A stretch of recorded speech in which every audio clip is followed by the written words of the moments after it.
And chat, how's it going, guys? Welcome to Of the Devil, which I don't know much about. It's some kind of cyberpunk visual novel, apparently. At least that's what I've gathered so far. But starting it today, this is a pick from one of my patrons. Thank you very much to them. And we'll see.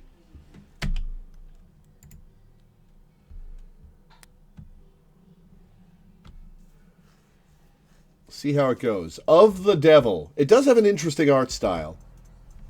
Alright, settings. Graphics Ultra. Huh.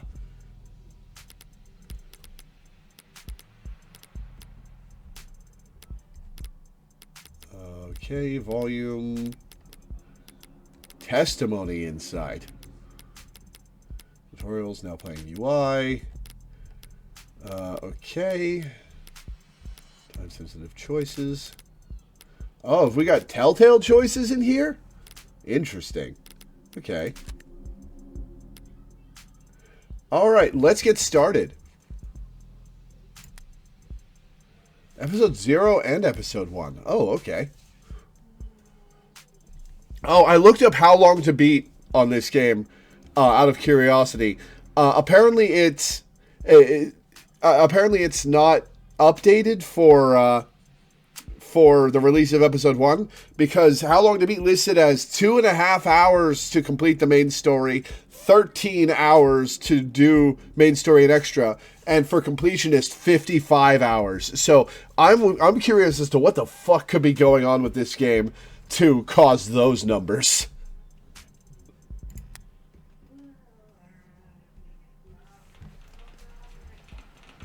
Of the Devil.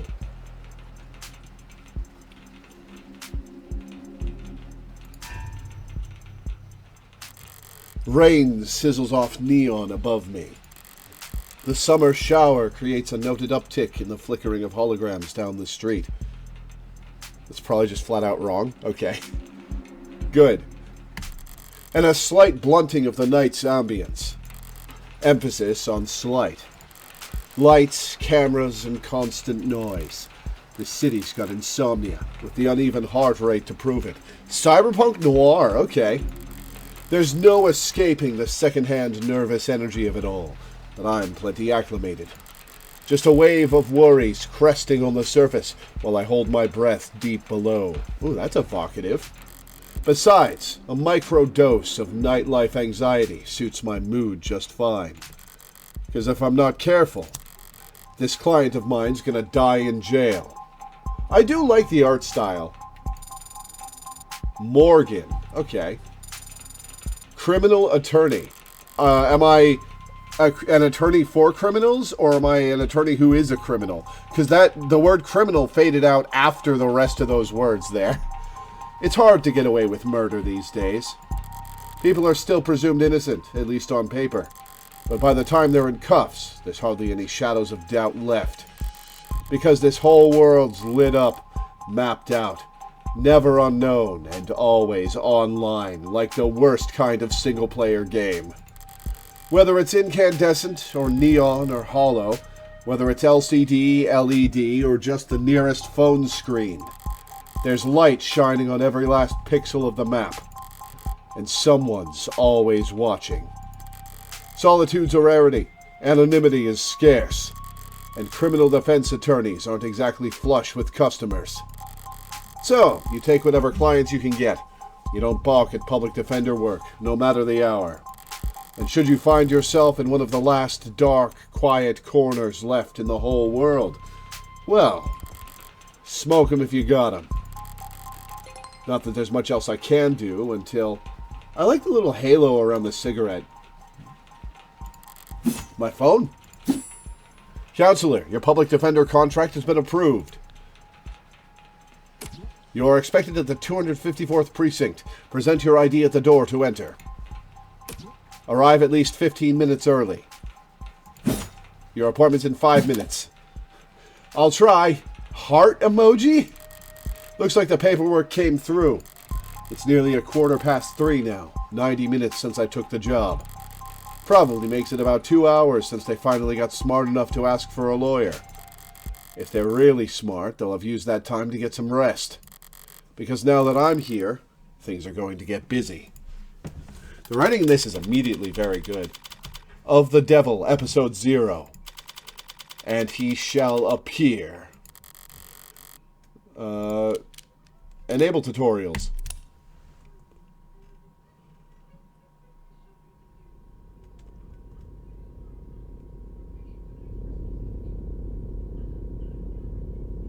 Suspect not found. Precinct 254. Smashed screen. Okay.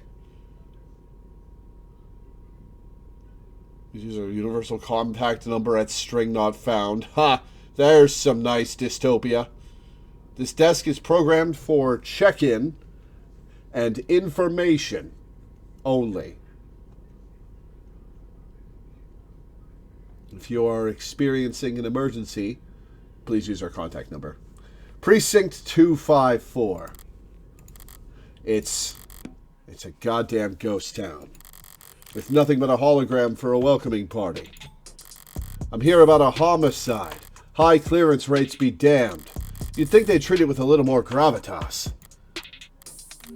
But, whatever. If I'm that unimportant, they've got no right to complain if I take my sweet time getting checked in. And I should take my time. Information's like cash in my line of work. You gotta spend it to make it. And if you're flat broke, no one will give a shit what you have to say.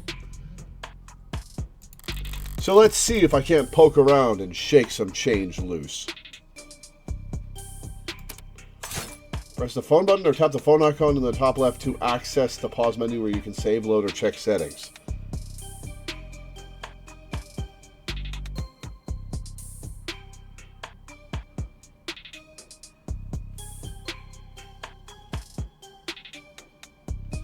One sec.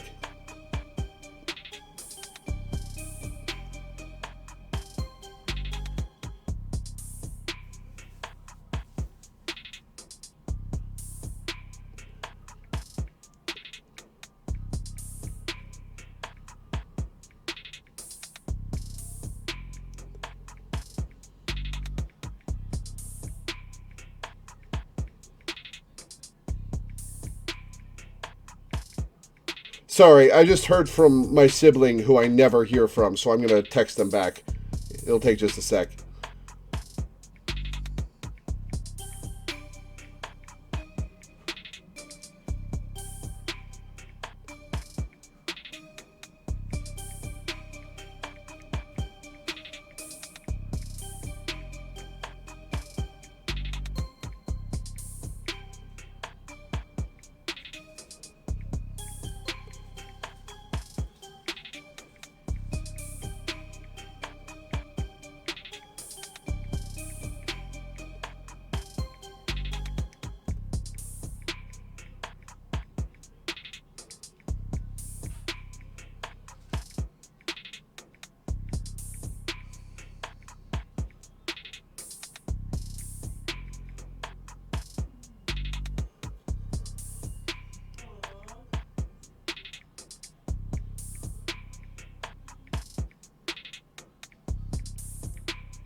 Okay, now I will ignore the text for the rest of the stream until we're done. Okay, the phone button or tap the phone icon in the top left to access the pause menu where you can save, load, or check settings. New terms enter your phone whenever they show up highlighted, worth reading the entries. Okay. You can toggle on auto-advancing text with the auto button or check previous lines with the backlog button. Backlog is log.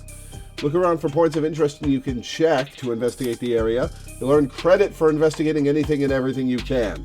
Alright, Koopa Coins. Credit is both a measure of your information gathering skills and your own credibility. So don't go broke.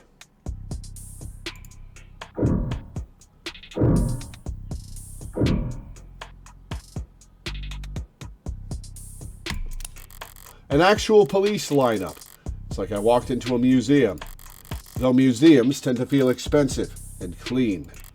Dusty, forgotten, probably lots of unpacked boxes. This homicide department's more like an attic. I earned 1 credit. All those poker chips, and it was 1 credit. Hard to believe they were ever so busy that they had witnesses making IDs in the lobby. Then again, it's hard to believe they were ever doing lineups in the first place. Are you certain? Wasn't it dark? Did you know that during traumatic events, memory formation is blah, blah, blah? Poking holes in that setup must have been like shooting fish in a barrel, and all during billable hours. But there's no room to sow doubt anymore. Not when a modded witness can just submit their testimony as a video recording. Assuming their phone didn't automatically file a police report for them.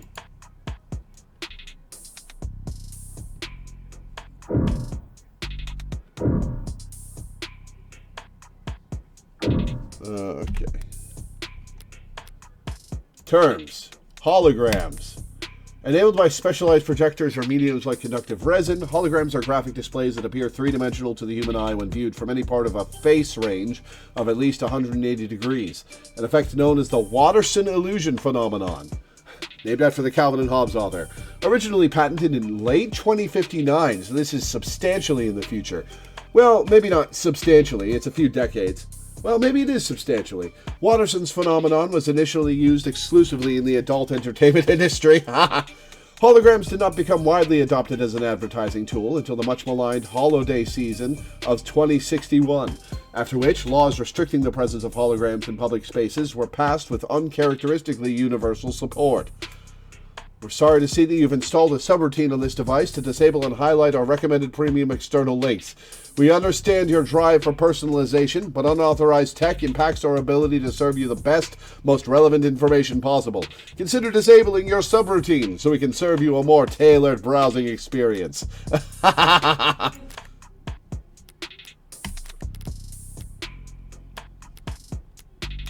Mode save, profiles, articles, evidence. Settings, customize phone. Ah, credits.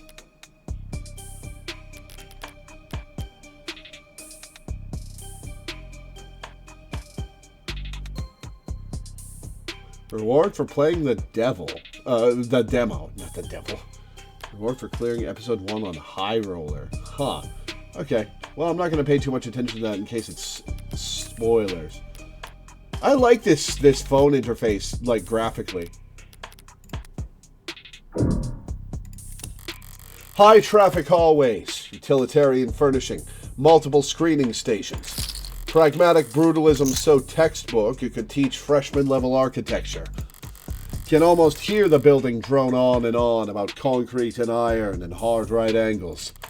The civil planning equivalents of battle scars. From a fight won so long ago that they're starting to look ridiculous. I'm sure it was all very imposing back when it was built. But walking in here now, with crime rates where they are, feels like a hospice ward for heavy-handedness. A data pad. I'll bite. Even when they're more advertisement than article, they can still be informative. In a flowery, roundabout, corporate propaganda sort of way. Keep an eye out for articles in the environment. They offer insight on the world around you and credit towards your investigation. Articles are added to your phone's reading list after you first read them. Choose the proper takeaway after reading them and you'll earn additional bonus credit too. Okay. Subway fixes axed. City to refocus on canopy. Flying cars. Declaring the subway tunnels to be irreparably flooded. City engineers announced this week that all plans to drain and repair the system were being suspended indefinitely. Saltwater damage to sensitive electronic cabling and erosion of key tunnel fixtures were cited as reasons for why 89% of the subway system was evaluated as critically compromised or worse. Civil engineering efforts will be refocused on maintenance and expansion of the hybrid super-infrastructure system that weaves together trams, highways, walkways, and skyscrapers into the canopy high above our city's streets. Reactions to the announcement could be characterized as blasé. It's been years since the subways last ran, and decades since they last ran on schedule.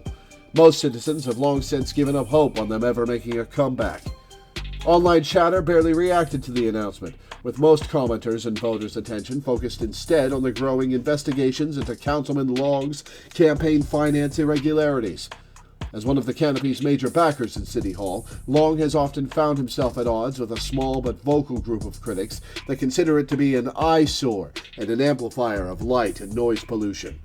And with Long having stepped away from his political duties in order to more fully cooperate with investigators, for the first time in nearly 20 years, the typically rock-steady political foundation of the Canopy was looking uncharacteristically shaky going into this week.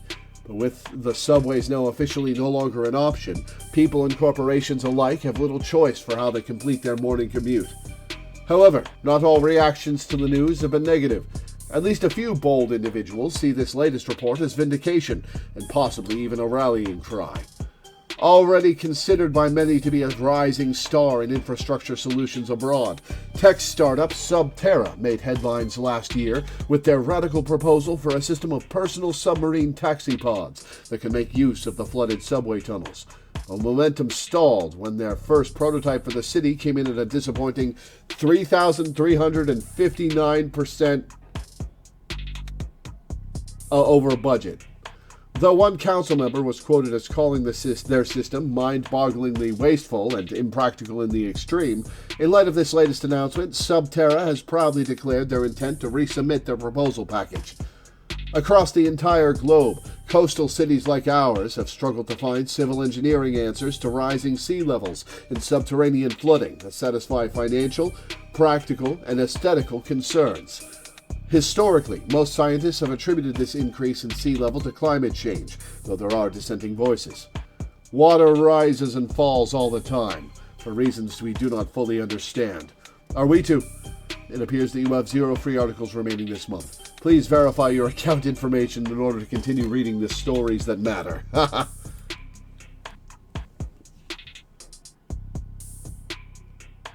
What if the Hyperloop was also submarines? Yeah? Adding even more ways for it to kill you, yeah. Ballsy of them, putting the paywall there. As if I'd reached for my wallet after having to read a word like aesthetical. I thought that wasn't a real word. You would have said aesthetic. Besides, I got the gist of it. The takeaways that the city will be focusing its efforts on. The Canopy. There will be increased scrutiny surrounding the Canopy now that there's no Plan B.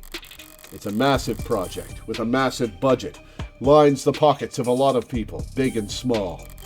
None of them would appreciate bad press at the moment, not when Councilman Long's already thoroughly chummed the waters.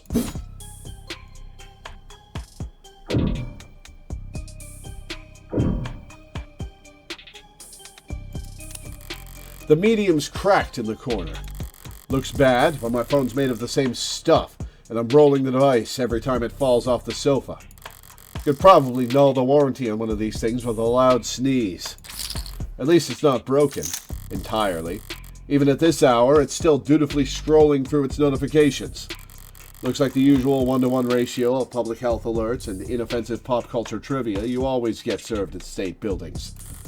But there's a few missing persons, too. Can I see these entries? 1 year of Silver Plan coverage, courtesy of Caduceus, as a reward for any... Silver's no joke. Family must be getting desperate. Alright, I've taken in all the scenery and learned as much as I can here. Terms. Data pads. The lightweight portable electronic devices known as data pads have no significant internal storage capabilities and can only display what is streamed to them from local networks. Originally marketed as a replacement for ecologically wasteful newspapers, magazines, and flyers, datapads quickly became infamous for the difficulty and expense involved in recycling them once their limited lifetime components expired. It wasn't until they were rebranded as ideal for privacy and security that datapads found success in the private and public sectors, where their ability to display location-locked content helped corporations minimize data leaks and give their advertisements targeted geographic relevance. Today, datapads are a mainstay of high-traffic public spaces and virtual physical hybrid workplaces, despite remaining unpopular with most environmentalists and bibliophiles. Ha! Conductive resin. Though it outwardly resembles plastic or glass, conductive resin is actually an electromagnetic polymer used in a wide variety of stationary or portable devices where its unique properties allow it to act as both a display and a processor, enabling ultra-thin or even transparent electronics. There are upwards of 100 different patented varieties of conductive resin, each intended for different use cases, industries, and environments, but they are all fairly lightweight and fragile, except for the small handful formulated for military and security applications. Because of its widespread use in high turnover products such as datapads and smartphones, producers of conductive resin are frequently accused of engineered obsolescence by consumer rights groups, though these claims have never been proven before a court. Screen cracked, schedule a fix here!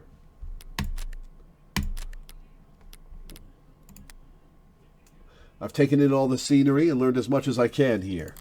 Time to get checked in. It booted up fine. So far, so good. Good morning. Morgan, here for the public defender contract. Could you please provide your name and... Great. Please stand still for a moment. I wouldn't call intake hollows charming, more like harmless. But that's probably what the designers were aiming for. The murderer is going to be one of these guys.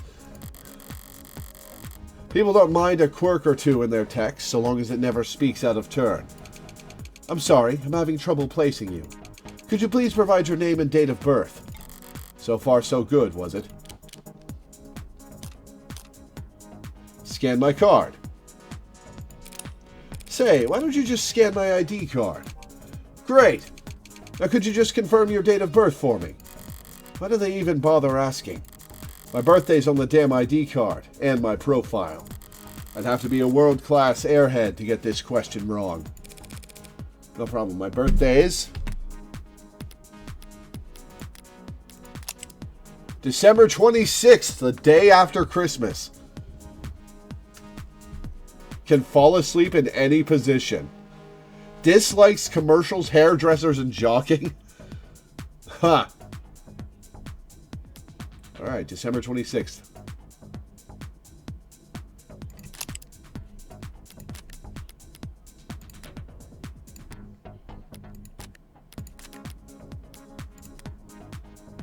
The birthdays? December 26th.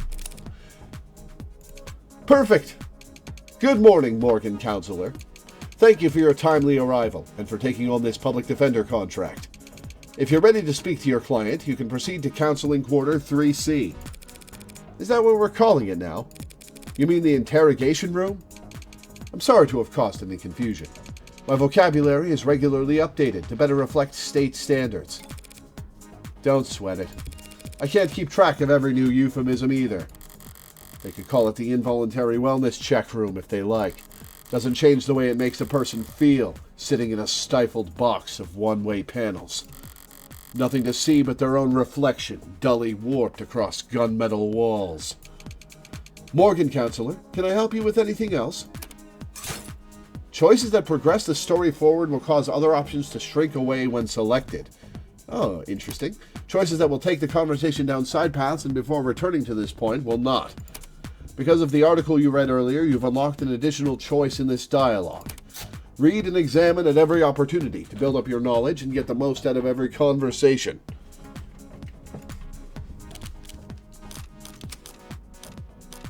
No thanks. Okay. Why the disrepair? I know the city's not terribly concerned with the lower wards, but this is a police station. Why is it so goddamn dusty? This facility is currently undergoing renovations. Since when? The 60s? It has been 22 months. Since the timetable was last updated. Since the timetable was last updated? Ha!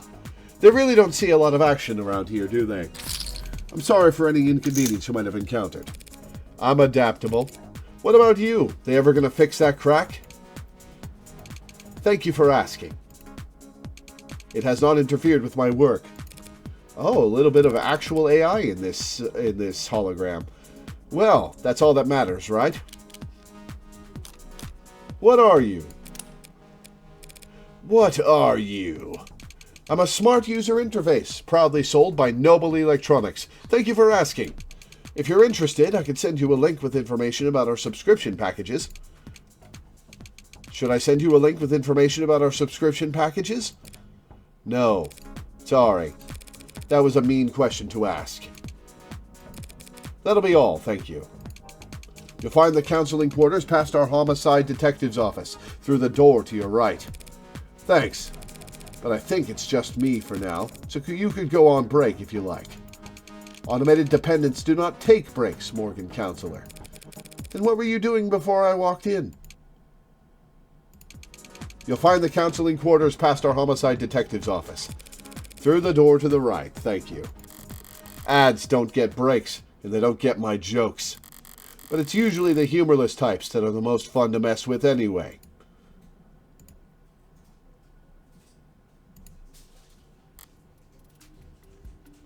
A cave opens. Eyes gone bad or something? A voice. No, voices coming from down the hall. Compared to yours? Probably. Thank God I stopped for directions. A building this empty, the desk could have just told me to follow the echoes. One voice sounds older, rougher, and decidedly low energy.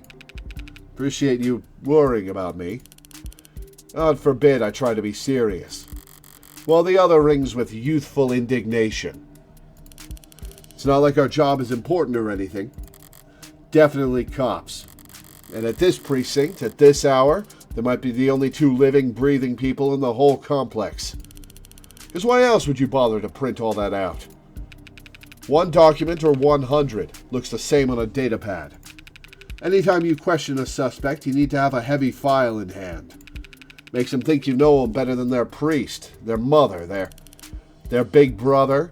Ooh, I wasn't going to say that. So how many of those sheets were blank then? No red carpet tonight, officers.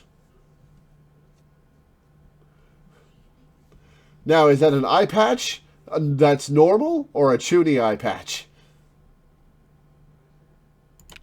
Oh, sorry about that, ma'am. We don't keep many extra hands around at these hours. Probably faster to let the desk handle intake anyway. But mostly cheaper. You the lawyer? I am. Morgan Esquire. Pleased to meet you. Same here, Counselor. Kasim London. And the ball of sunshine here is my partner, Farah Reyes. Ball of sunshine? She certainly is. I love how we're talking to Leon S. Kennedy all of a sudden. Huh? Sorry if you were kept waiting. Chatter between the departments has been hectic all night. It's no trouble. Gave me time to enjoy my cigarette. Cigarette? Like tobacco? What are you, 80? She can't be more than a few years younger than me. Ahem. We're the detectives in charge of this particular case. And it looks like tonight we're also your humble guides to the illustrious homicide department. Apologies in advance for any cobwebs. Pretty sure I've seen this London character around the courthouses before. He never struck me as more than just some old-timer. But I suppose being an old-timer is an accomplishment in and of itself in his profession. Sunshine is definitely a new face, though. Rigid in her posture and her attitude. 3 in the morning and her shirt still looks ironed. Freshly promoted, maybe? 2 whole detectives working at these hours? Sounds serious. Unless you were just the first to arrive on the scene. No, we're not nearly that timely. Uniforms responded to the emergency calls within a few minutes. Calls, plural. Must have been quite the commotion. Look around. You think we're the first to arrive for anything? She's not wrong. We were only tapped after circumstances at the scene indicated involvement with an ongoing investigation. Our ongoing investigation. Not very subtle, is she? But I may as well bite at this point. So you suspect that this client of mine is involved in some separate criminal activity? Wait, did they really not? No, I guess they wouldn't put it in a public defender's briefing. Look, consider this a little professional courtesy. A fair warning, yeah? That's the heartbreak killer in that room. And we've got the bastard dead to rights. So, if you're kind, you'll help him bleed it out. And if you're smart, you'll pass this shitstorm onto some other night owl and go back to bed. I'm not feeling particularly kind or smart at the moment. So perhaps in the meantime, you'd be so polite as to fill me in about this heartbreak killer. They cover utilities at the rock you live under? Is there a problem? You're seriously not familiar with HK. Never heard of him.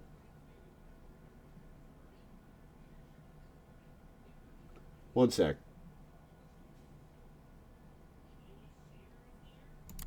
I've heard enough of him for a lifetime. That name has been plastered all over the city for weeks. Their crimes wavering between breaking news and urban legend. Oh, we're getting the lore because she's bullshitting and trying to get as much information out of them as she can. Nice. Their crimes wavering between breaking news and urban legend. Their presumed goals flip-flopping from unadulterated anarchy to unappreciated vigilantism. At street corners, in the media, on the net. Everyone's indulging in the exact kind of armchair detective speculation that I can't stand. But right now, I need to figure out exactly how much the police do or don't know. And when it comes to cops, I always get better results playing dumb than I do acting smart. I take it he's a repeat offender? Was it the killer part that tipped you off? You must have at least heard about his MO. Media's gone crazy with it. Along with everyone else. One bullet, straight through the heart. Body left to lie where it falls. Hence the name Heartbreak?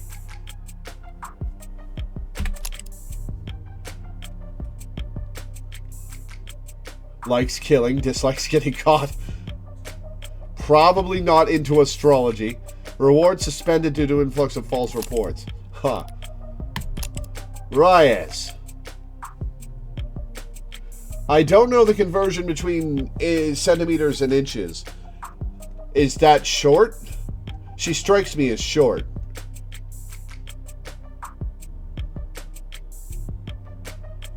Likes automotive history. Dislikes small plates. A hungry lady. It's about 2.5 to an inch.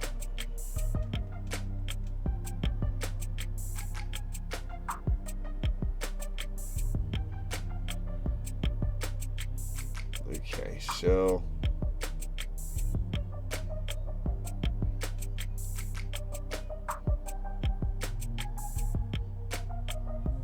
she's about 5'4" then.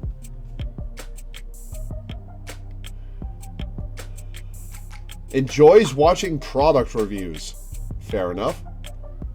Right eye OS Iris Elite 86. Oh, she's covering an artificial eye. Interesting.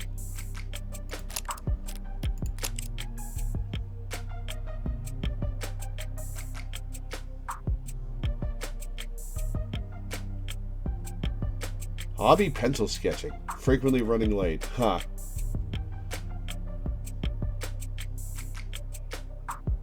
And he's about 72 inches tall, so he's 6 feet.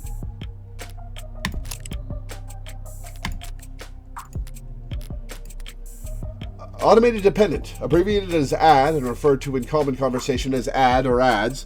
Automated dependent is a catch-all term encompassing robots, intelligent programs, interactive holograms, and androids. Ads are present both digitally and physically in every industry and nation on the planet, assisting in everything from data management to physical labor. In the mid-21st century, lobbyists pushed through new tax classifications to define intelligent machines that were neither salaried employees nor mere equipment. Because it afforded tax breaks and lighter tariffs, the term became so commonly used that it spread to all branches of the robotics industry, from which point it began to penetrate into everyday speech and pop culture. Some sociologists argue that the term owes its popularity not simply to its brevity and prevalence, but to its ability to draw a distinction between the commonplace, robots, androids, smart UIs, etc., and the internationally illegal artificial intelligences. Searching for this term may incur an account flag. Read more about how we cooperate with authorities to combat disinformation here. Well, that's dystopian as hell.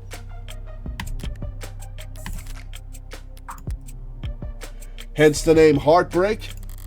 Not exactly creative, but amidst the swirl of every other 100-word article out there, catchiness trumps originality. What you won't read about online is that all 6 of HK's victims were shot by the same gun, without even needing to reload. That's speculation. Horrible to say, I know, but 6 for 6? That's pretty good shooting, isn't it? Hitting the bullseye at the shooting range is good shooting. Doing it 6 times in a row is great. But shooting 6 people with accuracy like that, it's a whole different beast. Takes a certain kind of monster, a real freak. His pulse probably didn't even rise. I see.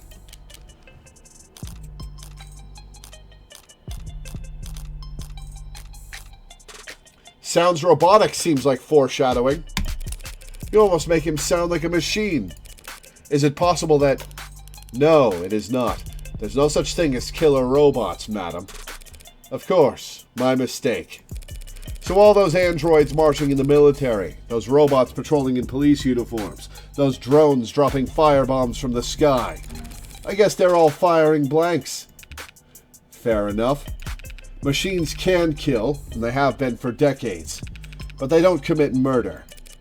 Right. Evil like heartbreak is all organic. That's a pretty terrifying thought. I should really start paying more attention to the news. How I managed to miss 6 murders. Well, you can only blame yourself for missing 5. Pardon? You're still not getting it? HK's 6th victim was found a few hours ago, when we caught the son of a bitch red-handed. So you're convinced that my client is this heartbreak killer, and tonight was just his latest crime. That's a serious accusation with very serious consequences. One sec. Ban you. Goodbye. I take it you have serious evidence to back that up? I was being literal, counselor. Red-handed. When we found your client, he was covered in her blood. Well, that's not good, is it? What you say certainly sounds compelling. And that lawyer talk for open and shut. But even if that's the case, how does one crime scene make him look good for 6 murders? It's all there in the discovery files, and the ARCs, of course. Join the local net on your phone, and we'll turn over everything you need.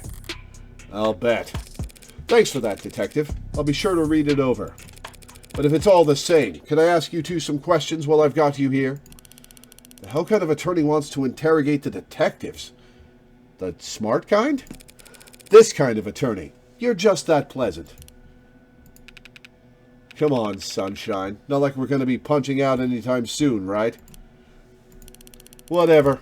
Let your client stew in interrogation all night for all I care. You mean the counseling quarters? We're at your disposal, counselor. Barren, stark, and uninviting. This must be Raya's desk. Keeping your workstation neat and tidy is admirable, but I can't spot a single mote of personalization. Is she so new she hasn't had time to unpack, or is she really that uptight and boring? What the hell is going on outside? One sec.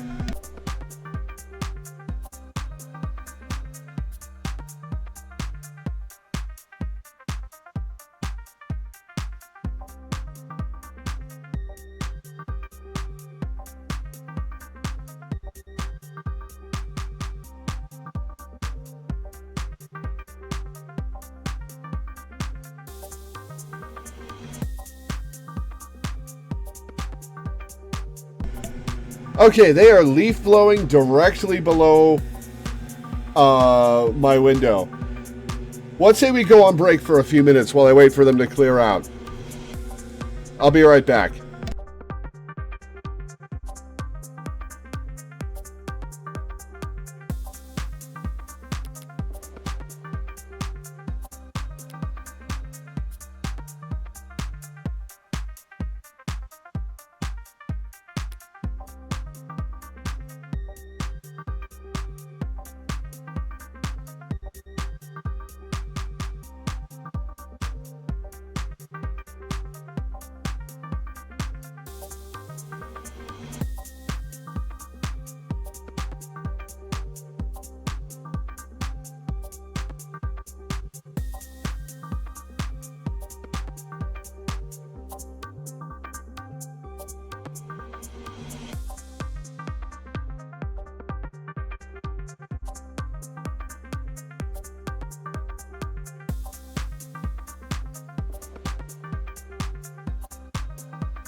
All right, they're still there.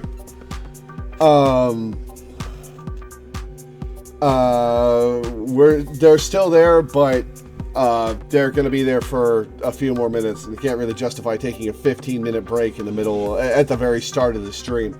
So, back to Of the Devil. Is she so new she hasn't had time to unpack? Or is she really that uptight and boring? Both, maybe.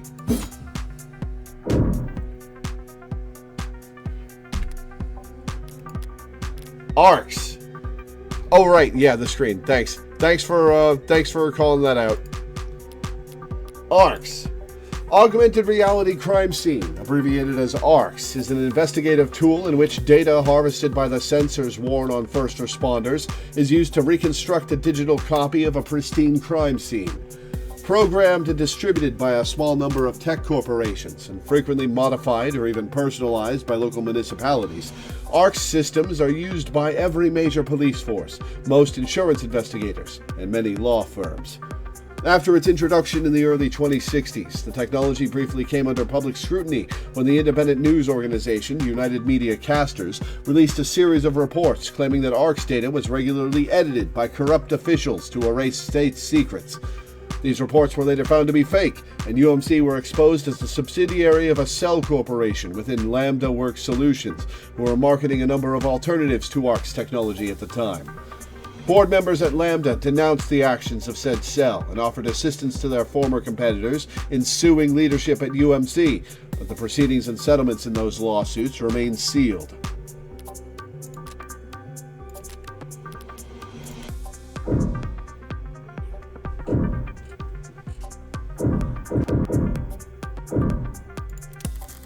Loose wires, missing panels, an aircon system that probably sweats more than the people it's supposed to cool. No room in the budget for making the office not look like shit, huh? I expected to find a lot of belt-tightening at Homicide, but I didn't think their operation would be this bare bones. They've got a stunning clearance rate, and they work fast. Guess the city sees that and just assumes their job is easy. Maybe their job is easy, what with our deer-toting surveillance state eliminating so much of the footwork. But if your wheels don't squeak, you don't get your palms greased. So Homicide ends up as the only state department with a shrinking budget. A dumping grounds for the police force's most unambitious and least popular. You shouldn't have cleaned up so much just for a little old me, Detective London. Someone really needs to introduce this guy to a filing system, or even just a stapler. Paper documents scattered about lazily, alongside actual photographs. Either he's really old-fashioned or really paranoid about data leaks. And he doesn't look like the paranoid type. Well, orderliness aside, some things are better in paper, I'll give him that. Latest Noble androids receive warm welcome. Bolstered by a strong earnings report and surging sales of the Animate 16, Noble Electronics stock rose a stunning 3% this week to a new record high. While Noble's latest iteration has yet to surpass the sheer popularity of its predecessors, an increased profit margin has left Noble's shareholders very enthused. Many investors were skeptical when, at their now infamous 2084 trade convention, okay, so we're past the 2080s, got it? Noble announced that the 16th line would be the first generation of androids to feature over 50% organic components. So-called warm androids, which at the time only saw demand in the health, senior, and childcare sectors, were looked down upon as impractical due to increased maintenance costs, cuts, scratches, bruises, and the like. And while some critics voiced concerns that fringe religious or traditionalist groups might find warm androids controversial, more business-focused minds feared that Noble was alienating its customers in the industrial and military sectors in order to cater to civilian consumers, users that viewed their androids from across the room and not from above the factory floor. However, as has often been the case in the last decade, Noble's doubters were proven wrong.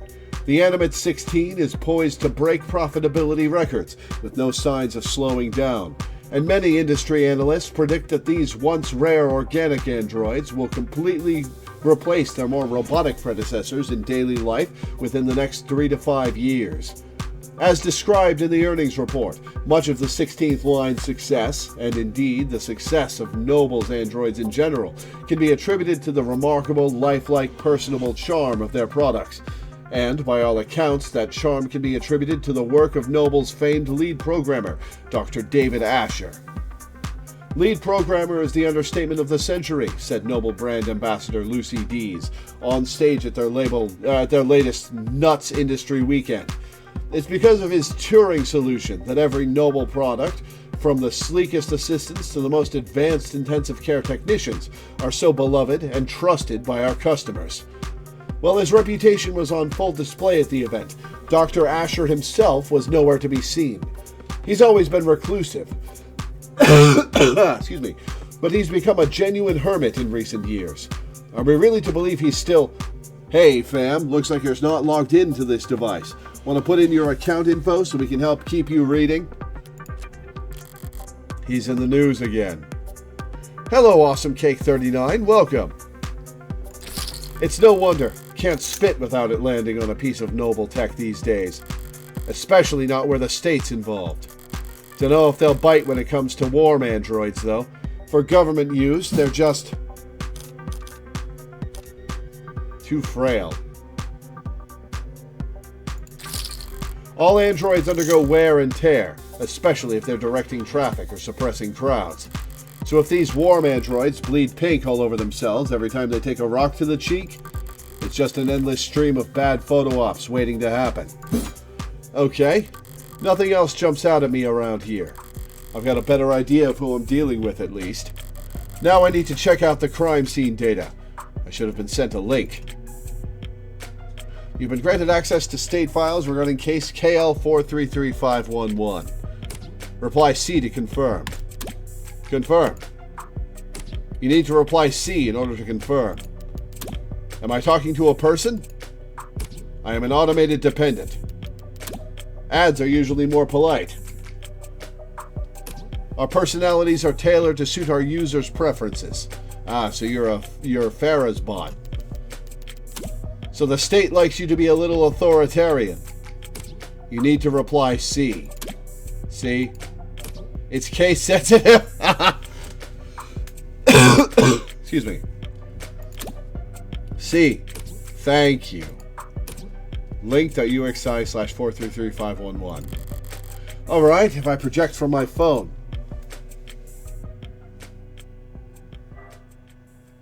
ARCS user something. Portal. Augmented reality crime scene.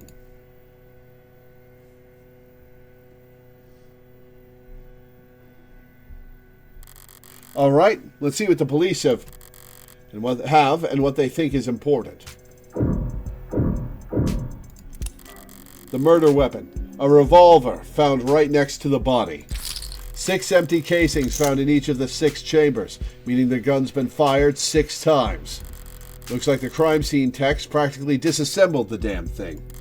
But all they found were fingerprints belonging to my client. So he was found by the police with the murder weapon right in front of the body. I don't even know where to start. Highly prejudicial would be an understatement. Seems like this vase got tossed aside at some point, and yet there's not a scratch on it. Must be pretty damn durable. Isn't art supposed to be delicate? Maybe it's making a statement. 27 degrees. 9 p.m.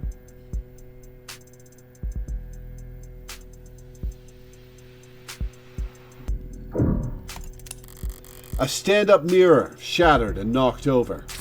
Real glass. No screens or cameras here. It was hit hard. Hard enough to come unattached from its arm, while shards of glass were scattered, far enough to land on the victim's body. What a mess. The victim's body. Cause of death, ballistic trauma, class 4 blood loss, atrium and aorta. Single gunshot wound to the heart, in brief. Death was instantaneous. No injuries anywhere else, and no blood or skin under her nails. Blood spatter, forensics, and all that other good stuff tells them that she was shot from there. So the killer was standing in the doorway when they fired. That's all the big-ticket items. What about the security? Looks like the apartment was unlocked all night.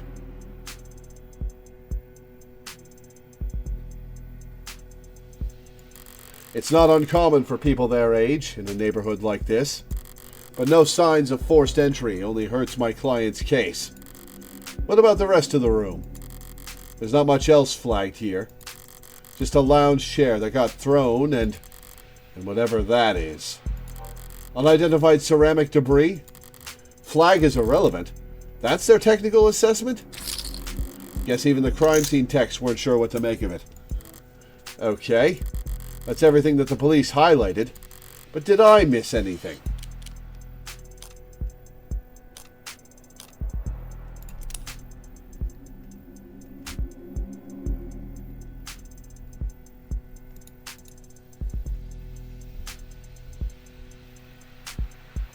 I don't see anything I can click on. The hell is that? Something in the victim's hand? How the hell did... It's just a pill organizer.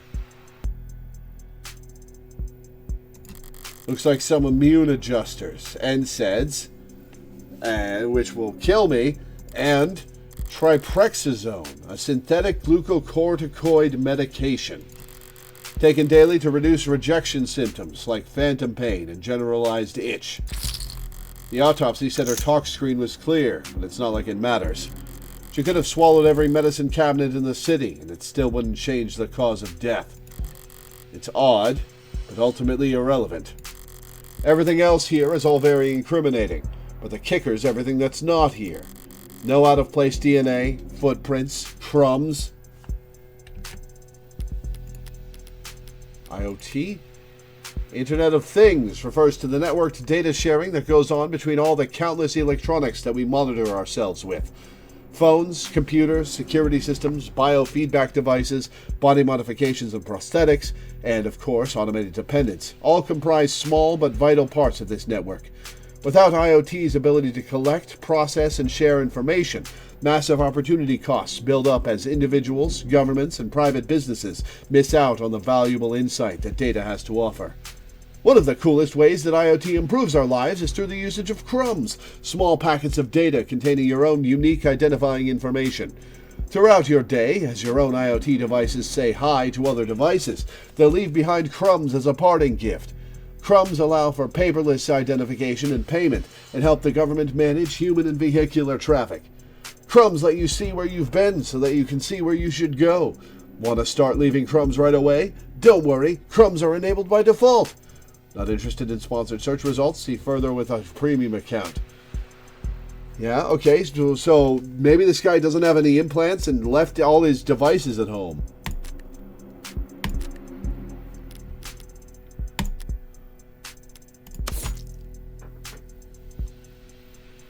There's some handwriting at the bottom of the scanned document. Same handiwork as previous 5. Lab message to confirm ballistics match 2.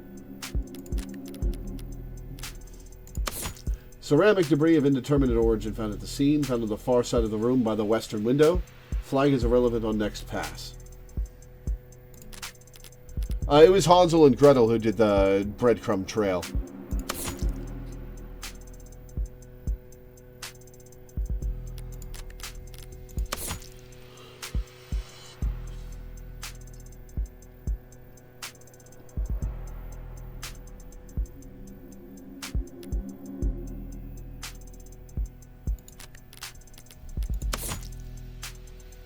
Okay, so the medicine was for mod rejection.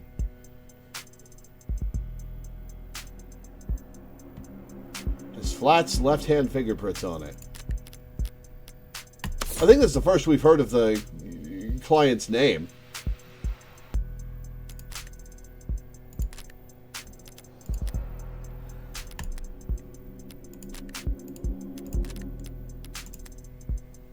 No out-of-place DNA, footprints, crumbs. Nothing that points toward anyone except my client. Well, I've done more with less before. but not much more. I'm really going to have to sing for my supper this time. Better get started. We are going to save, by the way.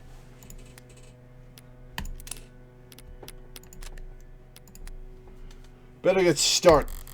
Who the hell's messaging me at this time of night? First person who comes to mind is... I suppose it could be something important. Red. Currently texting with Brat. What couldn't wait until morning? Good news, of course. Got a job for you. That's a pretty cheery way to tell me you violated parole. Lol, not that kind of job. Besides, I've been covering my tracks. This is something different. Kind of thing I can't handle with just a keyboard and phishing scheme. I need you to sue my gym teacher. Not that kind of lawyer, sorry. Hey, at least let me finish. What did they do? Make me run laps? Not illegal.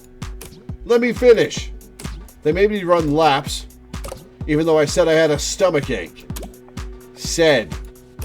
Gotta be like youth endangerment. Depraved indifference or some kind of shit. Sounds like you've already got a strong case.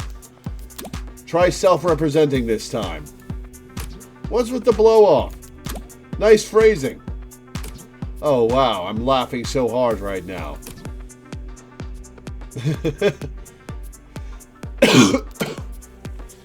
Is that your mugshot? I wasn't gonna not get a copy of my mugshot and use it as a reaction. So is this child or sister? Or ward, I guess. Glad you found a use case. But I'm working right now, so... Anything cool? Homicide. Oh, cringe. Wait, what kind of homicide?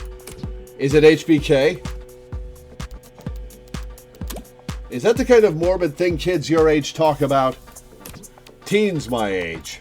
You're a kid, and yeah, we can read. Compared to the corrupt shit in the headlines, old-fashioned murderers like Hardy B is like quaint. It's not heartbreak. Then why'd you take the job, lol? You see the 98% conviction rate as a challenge or something? You taking up lost cause, probe nose work? It's pro bono. That was autocorrect. You know they give lit homework for a reason, right? This is borderline concerned nagging. Maybe you really are a bleeding heart. Or just a sucker. I'm not a sucker. Nice phrasing, lol. You should go to bed, Fran. Tomorrow's Sunday. I can stay up if I want. Tomorrow is Sunday. Because today is Saturday. What's with the Carpe Diem shit? It's nearly 4 a.m., kid. You've got school in like 3 hours. Saturday school? Oh, is this Japan? Shit. Well, with the 98% conviction rate, it might as well be. Repeat offenders may be good for business, but that kid's bad for my blood pressure. Important text message, I take it? Just your typical teenage drama. So then, if you wouldn't mind filling me in on a few details. Androids and cops. By the way, I couldn't help but notice that you're light on staff. It's 3 in the morning. Were you expecting a parade? I thought there'd be at least a few androids around. Aren't many androids in any police station this week, not while the brass is renegotiating contracts. Contracts with Noble? Good guess. Hardly. They're the biggest... Hardly. They're the biggest robotics corp there is. Could spend all day in Center City without leaving their office's shadow. Yes, we're very fortunate to have them headquartered here. Saves us some money on shipping, at least. But these talks never last that long. I'm sure they'll be back to writing checks for Noble ads by the end of the month. Even with Noble pushing those warm androids? Warm, yuck. Might as well call it the adult line. Might see him in the bigger departments or out on patrol, but not around these offices. Warm or cold, there's no such thing as an android detective. Yet. Yet? Really? Yet? You really think that'll happen? We already use ads for patrolling, securing the scene, pacifying crowds. Doesn't seem like that big a stretch to me. You're joking, right? Android detectives? With all the pain we go through getting witnesses to talk to us. With your warm personality? I can't imagine. A cop knocks on your door, starts asking questions, you're going to be put in a bad mood. An ad knocks on your door, calls you a degenerate criminal in a synthesized voice, loud enough for the whole neighborhood to hear. You're going to start posting shit that'll get you put on a list. Well, we certainly don't want that. But flesh and blood witnesses are becoming less and less common anyway. Cameras, sensors, satellites, we already get all our facts from machines. Give it a few more years, it might make sense to let machines do the investigating, too. The union would. The police union wouldn't let that happen. She needn't have specified. It's the only real union there is anymore. Nightmarish. Details. So how about the basics? What exactly has my client been charged with? Your client, Carlos Backer Flat, was arrested on the scene at 9:50 p.m. Using his middle name already? I really do think he's a serial killer. The charge being the first-degree murder of his girlfriend, a Miss Diane Dawn. First degree? That's increasingly rare, to say the least. It's rare for us to get handed anything but crimes of passion around here. City's got damn near more cameras than people. So you've got to be really, really stupid to try and get away with murder. Well, Heartbreak's gotten away with it 6 times. So what's that make him? 5 times. And that makes him insane. I was going to go with extraordinary. Let's split the difference and say he's extraordinarily insane. But nut jobs like that aren't renowned for their ability to think ahead. So what makes you think this was premeditated? Excuse me. How about the fact that he stalked and killed 5 other women as a warm-up? A warm-up? 5 previous bullets, 5 previous victims. None of them knew each other, lived near each other, worked in the same fields. Weeks of digital autopsies crawling up and down their online profiles. The law enforcement process of locating, bypassing authentication on, and investigating all of a deceased individual's online profiles, commonly used to seek out possible connections to suspects or other victims. The widely utilized practice has been scrutinized in the past by some privacy advocates, but many victims' families who lack the ability to find, let alone access, all of their deceased loved ones' accounts argue for its necessity.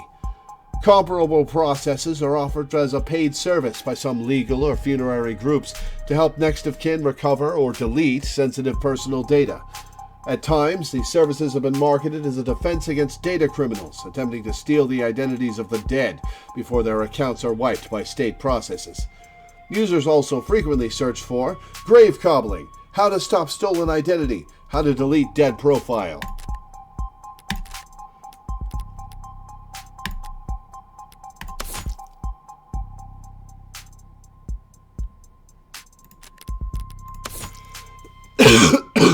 Excuse me. The victim, Diane Dawn, was a 27-year-old agricultural genetics researcher for Perigee Laboratories. Found shot through the heart in the bedroom of the apartment she shares with prime suspect Carlos Flat. No known connection with previous HK victims.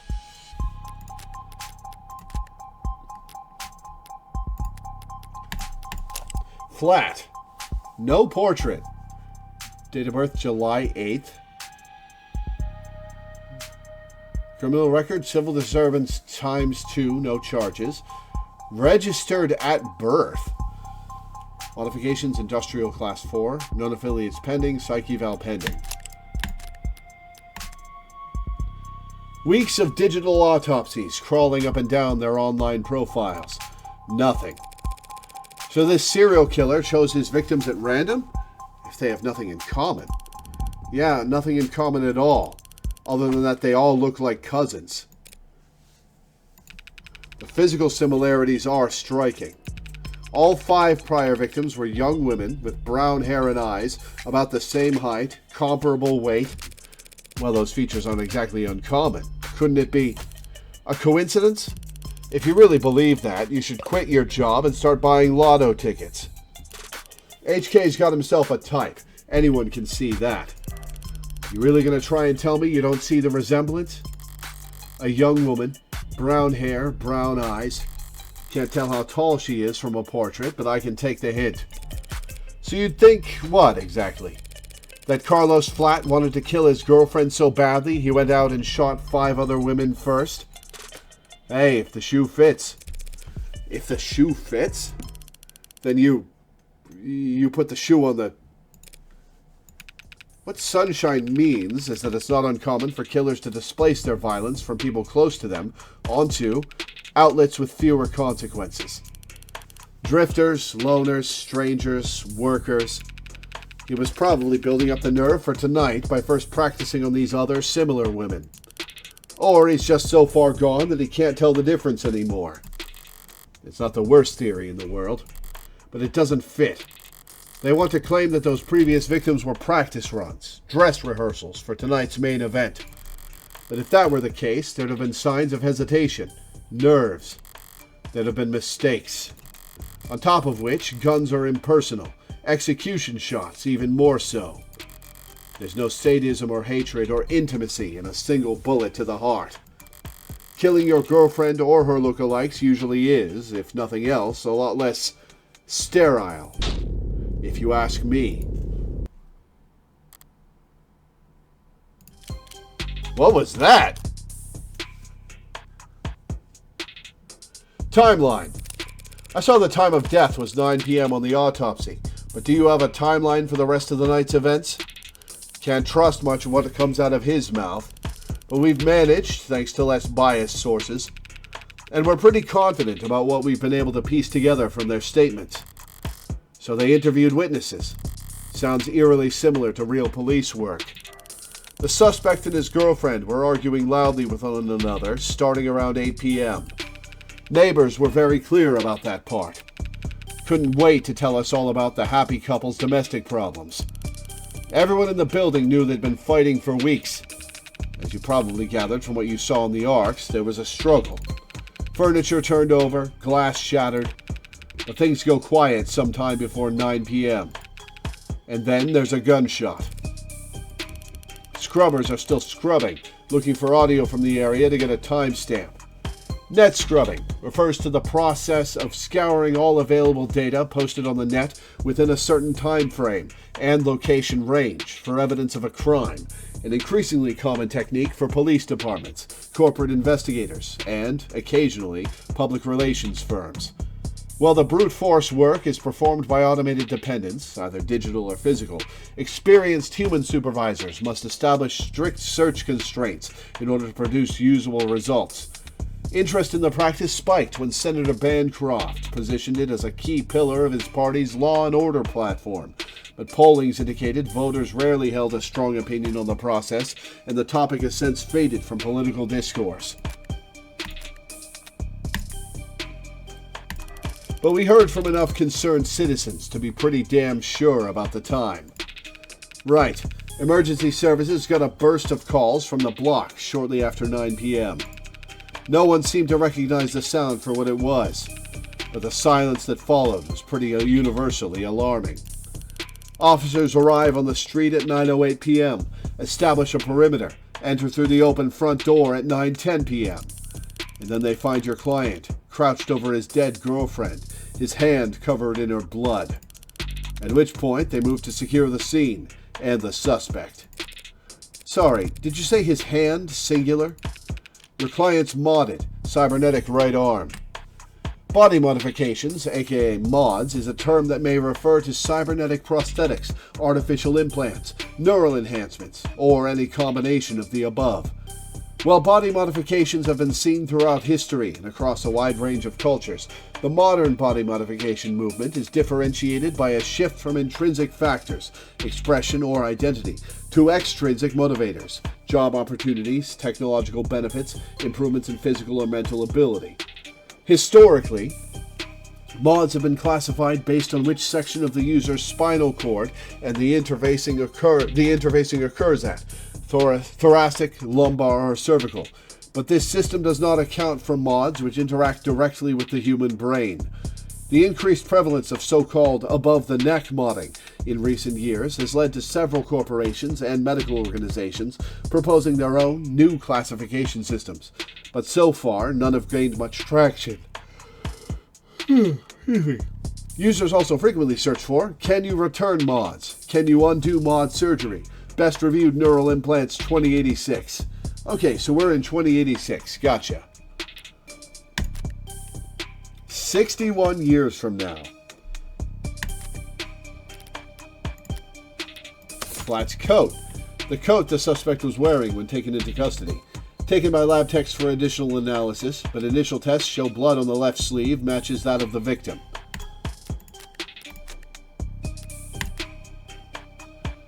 Your client's modded, cybernetic right arm. How modded are we talking about here? Registered with a HOW 85 habilis, industrial grade looks like. HOW Industries habilis 2085 mechanical limb. Boasts an impressive combination of grip strength, dexterity, and low cost of maintenance. The success of it and its sister products went a long way towards securing state contracts for HOW Industries.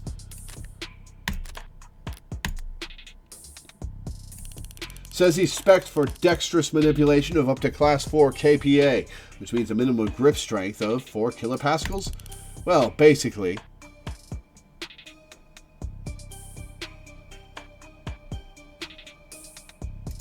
He could oh, her eye patch is off. Oh, it's a holographic broadcaster. Interesting. He could crush your neck without even gritting his teeth. And he didn't do that. Why? Considering a career change?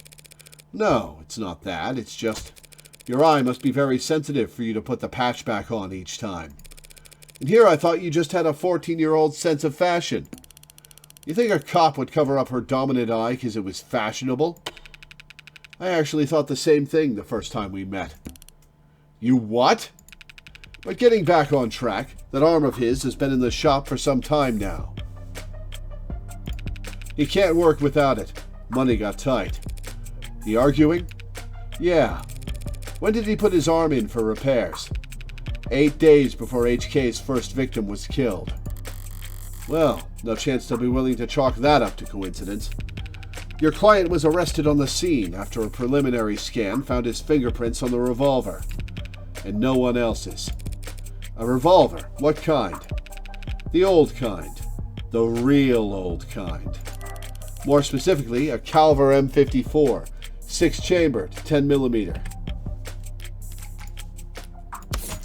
A Calver M54 6-chambered 10mm revolver. Bears fingerprints matching Carlos Backer Flat's left hand with 99.91% certainty. Rifling marks match the bullet which pierced the victim with 99.97% certainty. Rifling marks match the bullets from previous heartbreak killings with 99.98/99.989% certainty. No matches to any other archived forensic data as far back as 2051.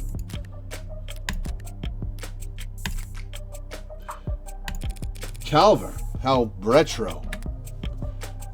A manufacturer of civilian firearms from 2031 to 2062, when it was bought out by Thortec, an acquisitions group specializing in security and national defense, now a subsidiary of the Lockcoon Defense Corporation.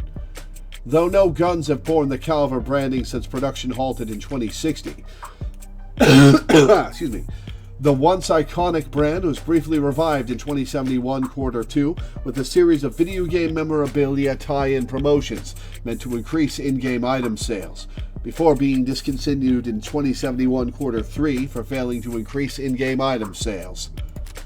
Huh. Calver, how retro. You don't know the half of it. We're talking steel chamber, real gunpowder, mechanical firing pin. And no tags. No tags? How is that? Just how old are we talking here? Yeah. 24/7 location data, time-stamped trigger pulls, safeties coded to owner biometrics. For the past 3 decades, tags have made shooting crimes very unambiguous.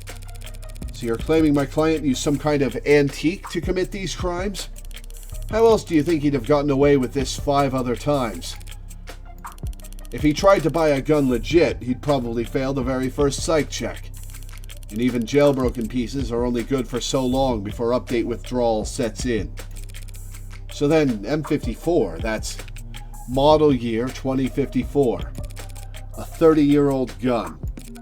Well, that sure complicates things, doesn't it? In some ways, sure. But pre-tagging firearms are rare. Got to be less than 1,000 of them left in the whole country, and fewer still compatible bullets.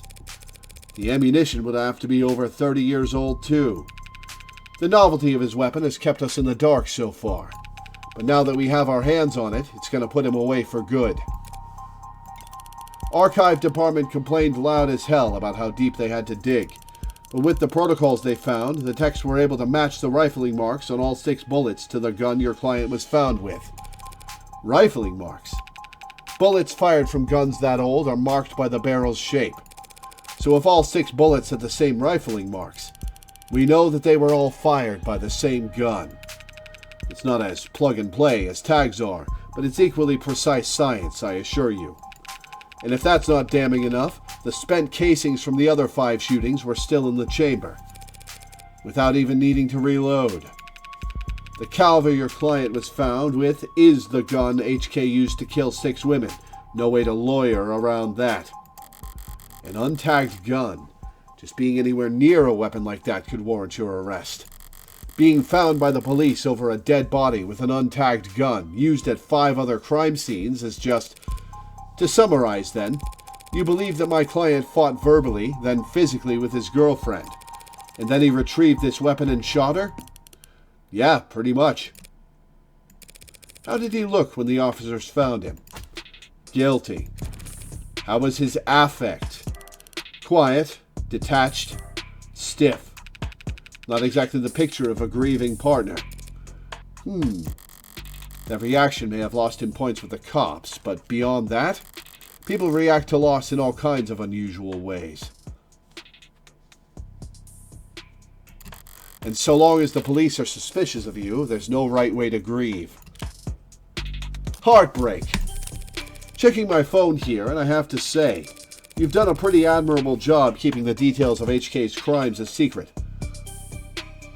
Hey there, it looks like you're trying to search for a term related to an ongoing investigation. Until authorities have made their findings public, results may be heavily curated or temporarily unavailable. Read more about how we cooperate with authorities to combat disinformation here.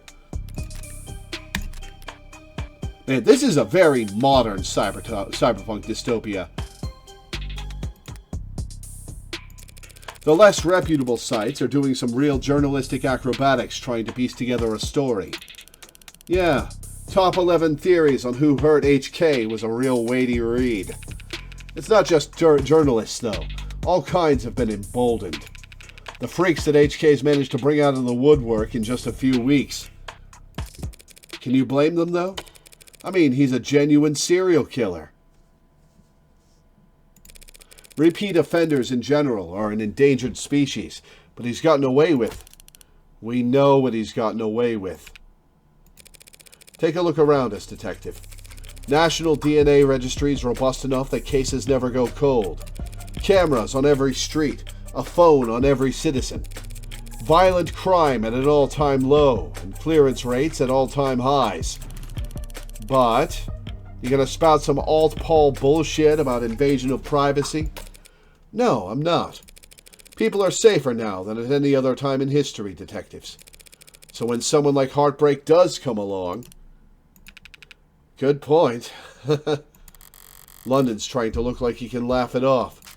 But pressure from the higher-ups must be reaching its peak. They want, maybe need, to see someone charged. And that makes them predictable. What are these interludes, these cutaways?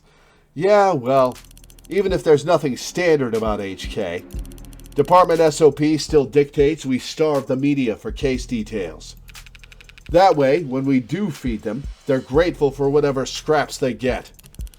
But we can't take all the credit this time around.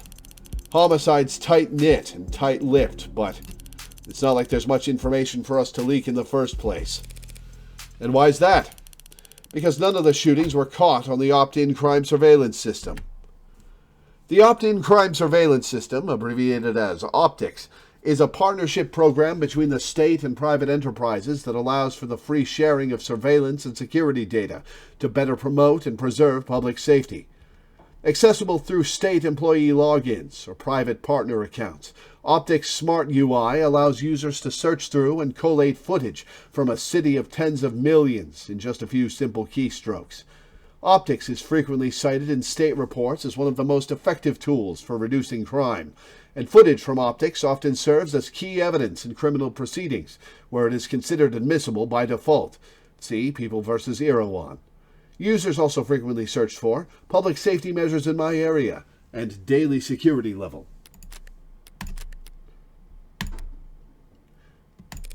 How is that even possible? I know that there are some rough areas in the lower wards, but OPTICS is watching every other street in the entire city. You're saying you haven't seen this killer on camera once? You think we'd have let him kill 6 people if we did? I understand your concern, ma'am, but OPTICS is only what it says in the name.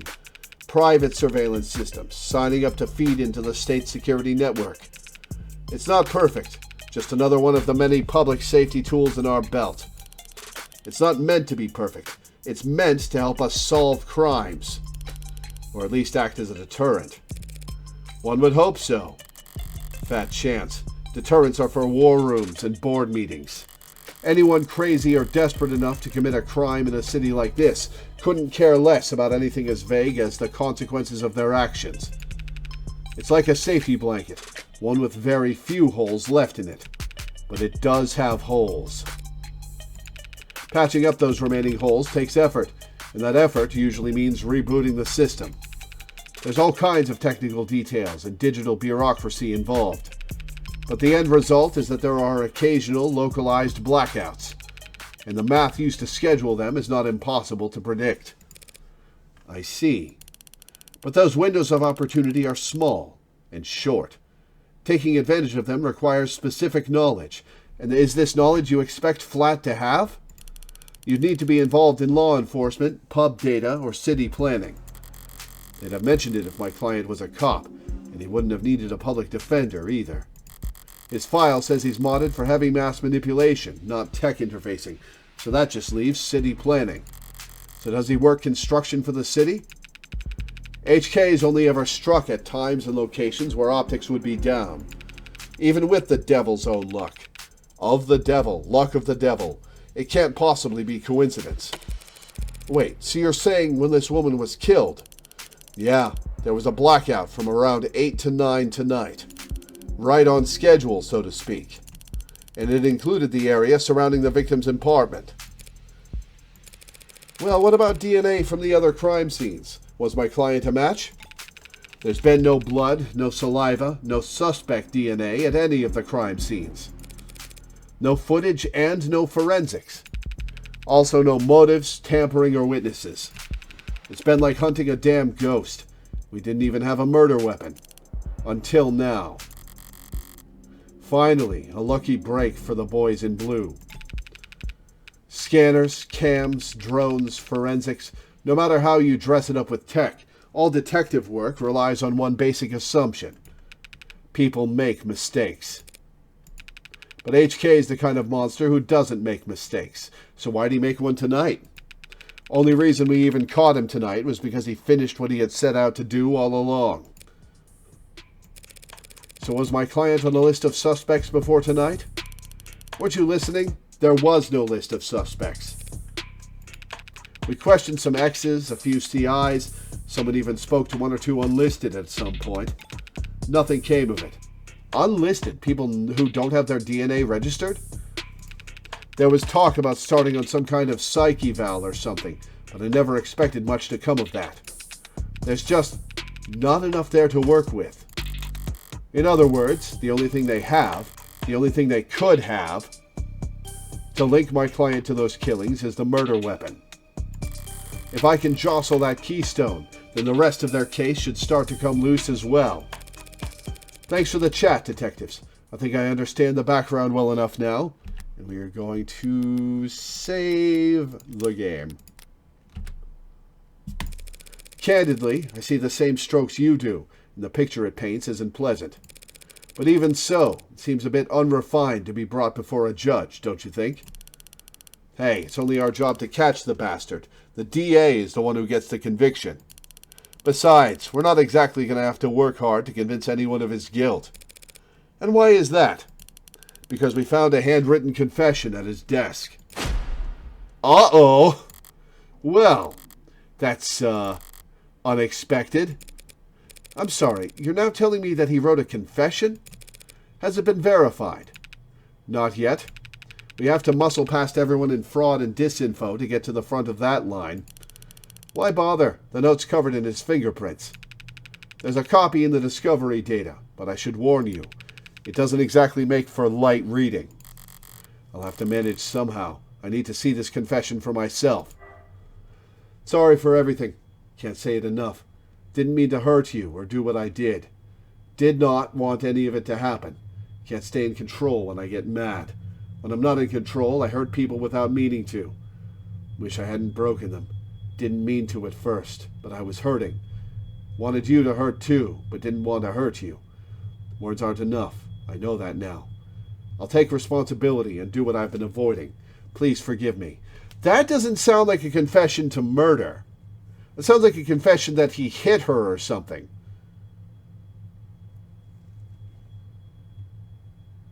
And has been smashing her stuff. That was difficult to read. Barely legible, in fact. Well, got a spin on that. No need. But it's a confession. Not a confession that he signed, though, is it? Not yet. And not one he intends to sign anytime soon, considering that he asked for representation. Yeah, the most wanted man in the city asked for a lawyer and got you. Guess you're both lucky. Hardly. I just happened to be awake when the call went out. But I'm not so flush with work that I can afford to turn tail now. So, if you don't mind, I'd like to go and speak with my client. One sec. Excuse me. What? He's not still handcuffed in there, is he? Look, counselor, with all due respect, we have strong evidence pointing to that man being responsible for 6 murders. Are you going to say it's for my own safety? 2 hours or so in cuffs isn't cruel or unusual. And that's for your safety as well. Oh, I thought you were going to say you can't go in there for your safety. It's kind of you to worry, but I doubt I'll be in any danger. He's killed 6 women. Yeah, and I don't fit the profile. None of them were redheads. Seriously, though, I'd like to speak with him alone now. Camera's off, if you don't mind. Mic's on or off is your call, counselor. But we'll be watching the feed from right outside, in case anything happens. And the cuff, that is, stays on. That worried about me? How chivalrous. Yeah, my armor's practically blinding. Gross. I'll start up the unlock cycle. Counselor, just one last word of advice. If you have any interest in his well-being, I'd suggest you help him sign that confession. Not a bad idea. I do get paid either way. But the defense part of defense attorney isn't just for show, detective. I mean it. 6 people dead is one thing, but he's also caused weeks of widespread terror and public unrest. Putting it another way, he's made the state look bad. That's a capital crime if there ever was one. And even if the death penalty's not actually on the table these days, I can guarantee he's not going to like whatever rehabilitation plan they draw up for him. Look, I've seen the virtual work release program in person, and it's...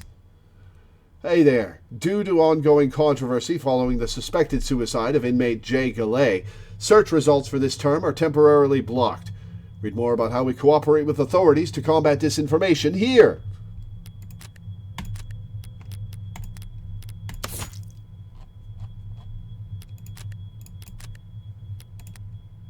It's so nice that they move unread things to the top of the list. Look, I've seen the virtual work release program in person, and it's being challenged before the Supreme Court.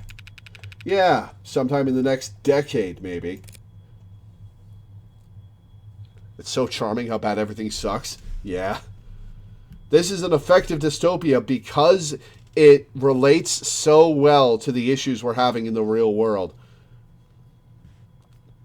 Like this is a ludicrously good dystopian work.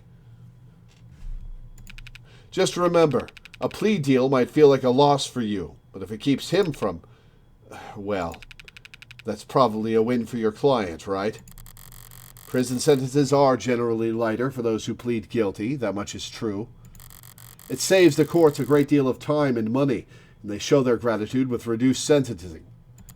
But no one will ever be grateful towards the heartbreak killer.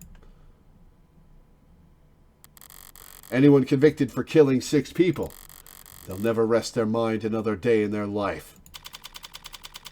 3:35 a.m., June 5th, 2086.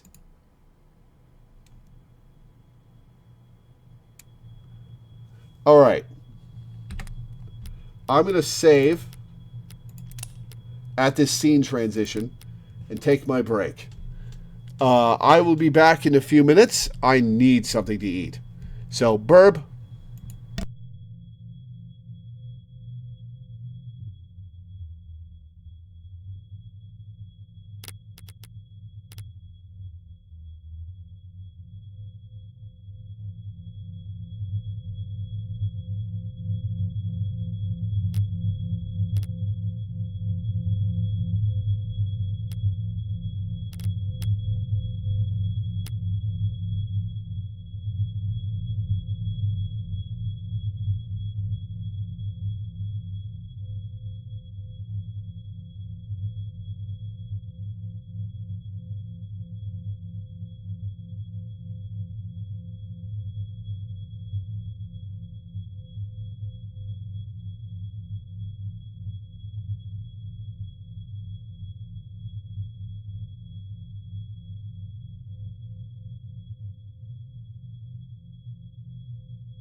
All right, back. Sorry that took an extra couple minutes. I forgot to check the mail and confirm that I have a package waiting for me at the post office. Game. Okay.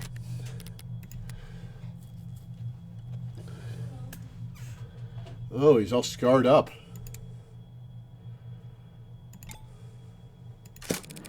It's depressing as hell in here. They need to liven this place up. Carlos flat, right? Hope you don't mind if I get comfortable. We've got a lot to cover, but this shouldn't take all night. What are you... Oh, look, I already told you people I'm not a cop, Carlos. Furthest thing from it. You're a criminal. I'm a lawyer. Your lawyer, in fact. And I'm here to help you. Yeah, well, they said that too. All of them did. Back there, in here, kept repeating it the whole ride over. They said that they were going to help me, that they knew this was all a mistake. Then they said that I killed, acting like they were on my side, and they thought that I could have... It's not their job to help you, Carlos. But it is mine, and I'm here now.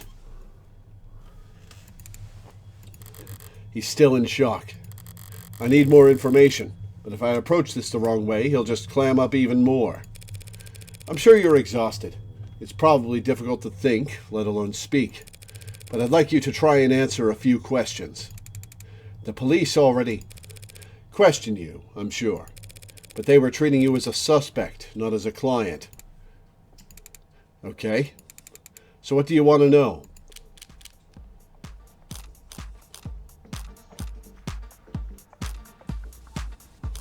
Ooh, okay. I have to pick one of these. Maybe? Maybe I can read them all? Do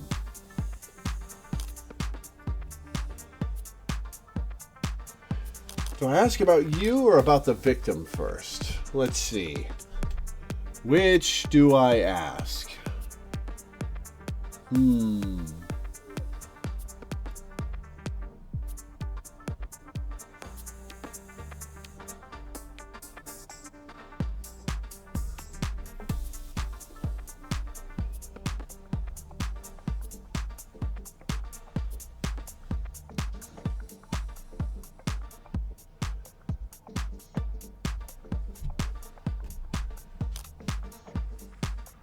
I'm going to ask about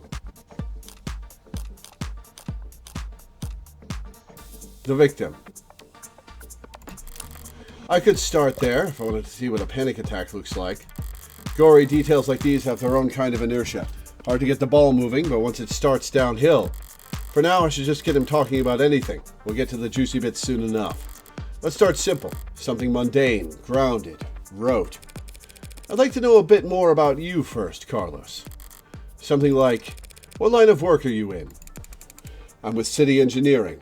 So you do have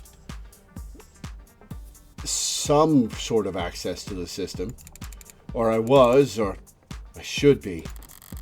As I thought, the police must be convinced he mapped the optics blackouts using data he stole from work. My arm, I got it slotted for the job. And,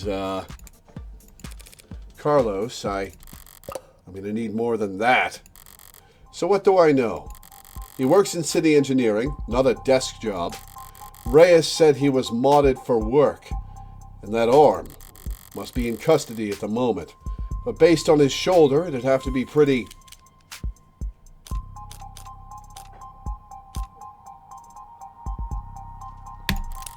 utilitarian, yeah. He doesn't strike me as the type who's enamored with the aesthetics of modding. The young and the restless and the rich, swapping in neon and chrome limbs because they like the way it looks. Or the way it makes other people start looking at them. No, he's pragmatic, grounded, and very unlucky. In which case, I should be too. You know, my brother wanted to mod. Really? Really? I don't even have a brother. He had everything planned out. A whole career path of promotions and bonuses and the upgrades they'd afford him. Then came his 18th birthday present. Test results politely informing him that he's not a viable candidate. That sucks. I think he felt relieved, actually. Seemed like it was a weight off his chest. Like he was glad that he didn't have to choose. Does that make any sense? Yeah, I think it does. Oh my god. I'm immediately enamored with the writing in this game. Like, I am impressed. I am immediately enamored and engrossed. I can tell this game's going to be really good. No wonder you wanted me to play it. I always figured if I'd start at all, I'd start small. A hand or an eye. Test the water. Never thought about lobbing my whole damn arm off, but the recruiter was enthusiastic. He said because of the NCDA, there was financial aid and resources. Of course, that got shit-canned, so now me and every other modder is royally screwed. Couldn't even let me keep the tax credit. The new Citizens with Disabilities Act was amended, not repealed, but I doubt he'd appreciate the distinction at the moment. I worked the tighter spaces, the high-volt environments, mostly canopy upkeep. Typical stuff for modders, you know. He's speaking freely now. Don't need to do much more than repeat his words back to him to keep him talking. But the right word choice here or there can still make a difference. You work on the canopy? You must be...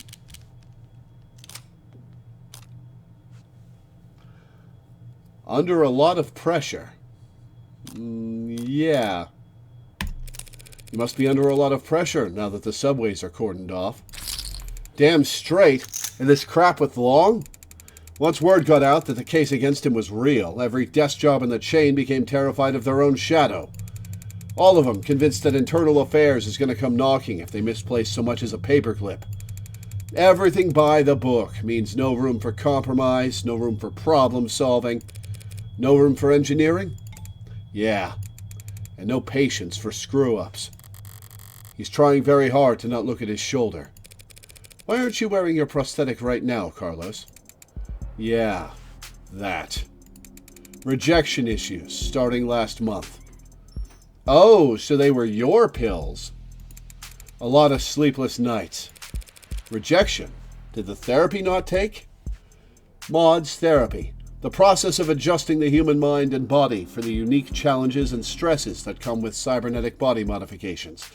Typically includes physical therapy, mental technique instruction, and sensitivity training. Depending on an individual's viability, or lack thereof, medications and even minor viral tuning may be employed to modify the body's immune response, but improvements made in recent years to medically sterile alloys have greatly reduced the percentage of the patients that require such treatment.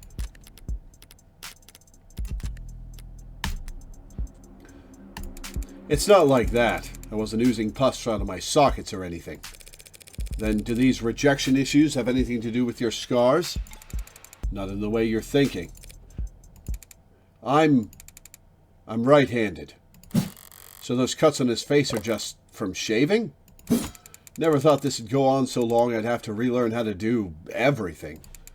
I mean, the problem started small, trembling, but then spasms. Just oversensitivity, they said. An easy fix. But the problem got bigger? Couldn't let it get that far. Need to be able to trust your own hands when you're on the job site. Drop a cutter at the wrong moment and people could get hurt. So I sat down, made an appointment, turned in my arm, and watched my case get placed at the back of the damn line. Where did you turn it in?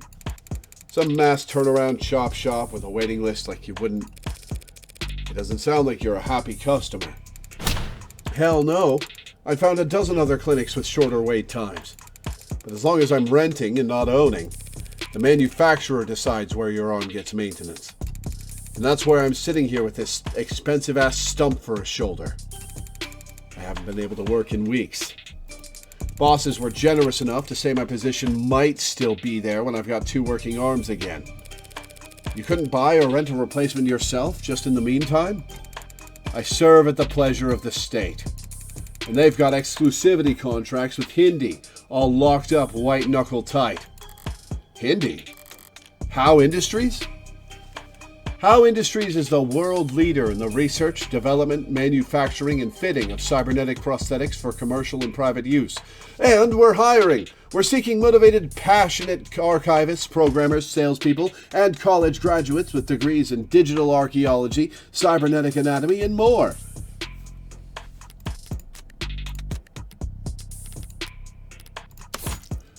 A How Industries Habilis 2085 mechanical limb. Submitted 5 weeks ago at a How Partner Prosthetic Adjustment Clinic. Average waitlist duration of 40 business days due to user-reported sensitivity issues.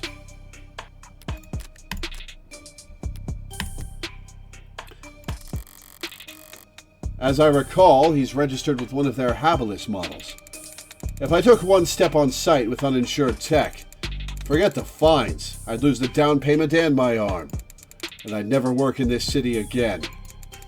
If this was last quarter, maybe I could have worked something out with management, but like I said, no one's sticking their neck out for anyone now that Long's in deep hot shit. You mentioned discomfort. Are you in pain? Pain will come and go. It's the itches that'll kill you. And the phantoms come back pretty fast when I don't have anything.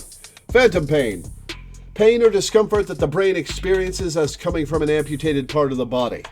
When stimuli stops coming from a part of the body that is no longer there, the areas of the nervous system that were previously devoted to processing those sensations reconfigure themselves to still be of use. Occasionally, the brain mistakes this new sensory processing as still being associated with pain or sensation from the amputated limb. Because of the large mental element at play, therapy for phantom pain reduction necessarily involves psychological conditioning, and often the use of prosthetics. Phantom pain has become more widely experienced and understood as a result of the spread of the body modification movement. Debate over whether the modder scene has increased or decreased public empathy for amputees and the disabled remains contentious. Did you mean phantom visions? Phantom visions are caused by faulty insulation on cybernetic eye mods, resulting in periodic electrical discharge across the retina.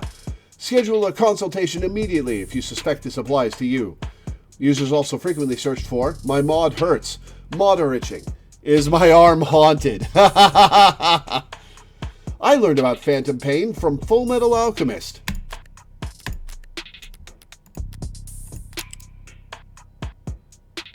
Student debt sizable. Oof.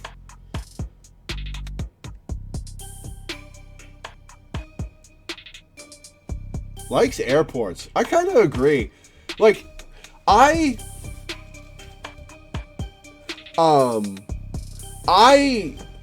one of my favorite experiences, like in general, is to be in transit somewhere on like public transportation. Well, not public, but like being in an airport, going from place to place and on a plane, being on a bus, taking a 3-day trip across the country to visit my boyfriend. There's something about being in that liminal state that really speaks to me. And I enjoy it. It's also relatively stressful, but in a good way, if that makes sense. I like it. Wait, really? I don't recall when I came up there.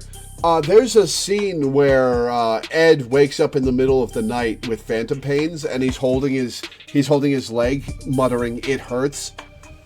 And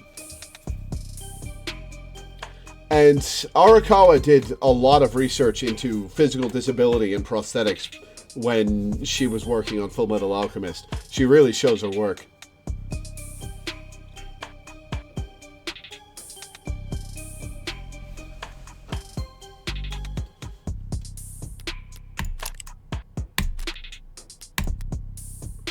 And the phantoms come back pretty fast when I don't have anything.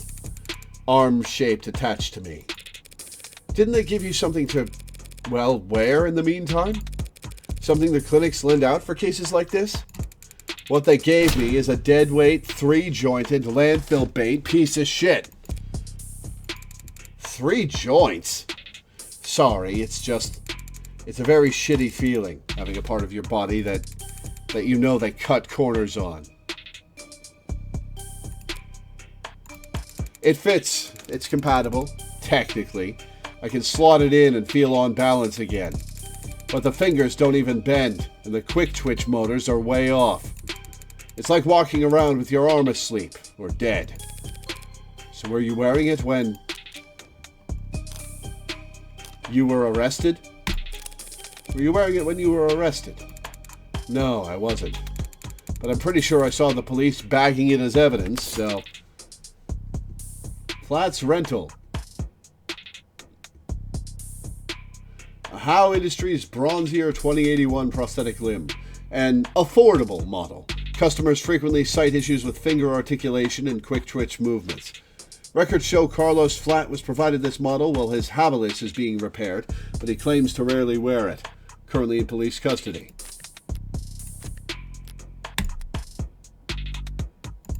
Can't have gotten too far.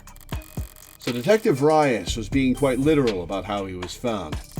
He had the victim's blood on his left arm only because at the time in question he didn't even have a right. No inconsistencies in the story so far, and he's opened up about as well as can be expected. But this has all just been a warm-up for the both of us. Now comes the delicate part. Carlos, you and the victim were romantically involved. How long did you two know each other? Right. I've known her since college. We shared a few classes, some mutual friends. Always got along. Eventually, we just got together at some point. Guess I never actually asked her out the real formal way. Sounds pretty cowardly saying that out loud. Diane, she was in genetics. Focused her studies on agriculture. It always takes them a few tries to get used to using past tense. Just finished her post-grad work this year. Got hired right out the gate. Practically headhunted. You believe that? Practically headhunted. Of course she was. Any company'd be lucky to have her, unlike... It was a real-ass job.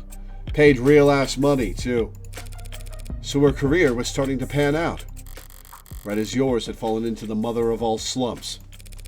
Where was she hired? Pedigree? No, Perigee Laboratories. I say that like the name matters. The whole setup's under Harco's umbrella. That doesn't narrow it down. The Harvest Corporation grows a third of the soybeans and corn in the entire country. One client that size, the lab wouldn't need any others. Now, no corporation earns the mega prefix without a little throat cutting, but Harco is about as tame as big business can get. Predictable like the seasons.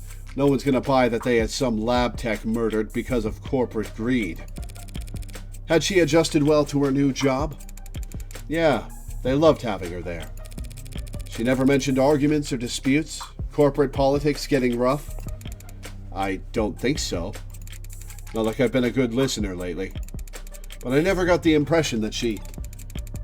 Look, no one I know could do this to her. And there's nothing she could have done that would deserve what happened to her.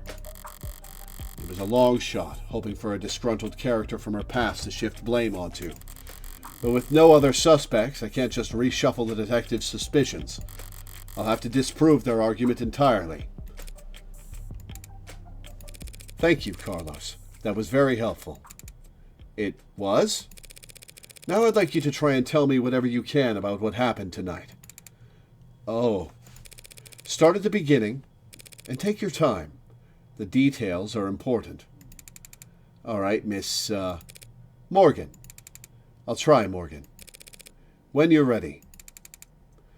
We were arguing. We had been arguing a lot lately. Arguing about stupid stuff. I haven't been working. Haven't been making money. Haven't been pulling my weight. I was mad at myself. But more than that, I was jealous of her. Jealous over nothing. Jealous over goddamn money. The reports say you were arguing around 8 p.m. 8? Yeah, must have been when we started. We got into it, and I said a lot of things that I shouldn't have. And I said one thing that I really, really shouldn't have. I crossed a line, and we both knew it, so I left. You left? Yeah. Walked out the front door. Thought some fresh air might help me cool off. Help me figure out what to say to make it up to her. Of course, the air wasn't fresh, just humid, thick like mud. And while I was pissing away the time, Diane was... Did you bring your phone with you, or any other electronics? No. I kind of stormed off. Didn't even take my key fobs. Didn't even lock the door behind me. With optics down, traffic and street-level cameras won't help him. That leaves... Did you go through a checkpoint or talk to anyone with modded eyes? Did you buy anything, cash or credit? No, not even a vending machine. Not even a damn vending machine, huh? I may have met my match. How can anyone be this unlucky? That's quite unfortunate. I just wanted quiet at the time. Wanted to wallow in it, really. Sorry if I don't have all the details straight. My head is... But if my exact route would help, the cam's probably... What? What is it? Optics was what? Can that even happen? And there's no other proof that you were out at the time Diane was killed. Meaning you've got no alibi. This isn't... this can't... Listen, I didn't do this. I couldn't... Carlos, I'm the one person you don't have to try and convince. After all, I'm your lawyer. So let's just get it all out there and see what we've got to work with. Right. Now, you said you left to clear your head. So what made you come back? I came back because I heard a noise. A loud noise. Didn't know what it was. But it was loud, and it scared me. And it came from the direction of our apartment. Oh, he picked up the gun because he didn't know what it was. I was walking back at first. But at some point I must have started running, because when I got back, I was so out of breath. And when I saw that the front door was open, something dropped in my chest, and my lungs wouldn't... You live on the first floor, right? Yeah, first floor apartment. Street-facing entrance. We were proud of that when we first moved in. Like it was some kind of big deal. From the hallway, I saw her, but I didn't realize. I never thought that she was... The lights were off. The whole room was a mess. I thought we had been robbed, or she had fallen, or... There was broken glass. Furniture knocked over. And she was... I called her name, and she didn't move. I checked her pulse, and she was still warm.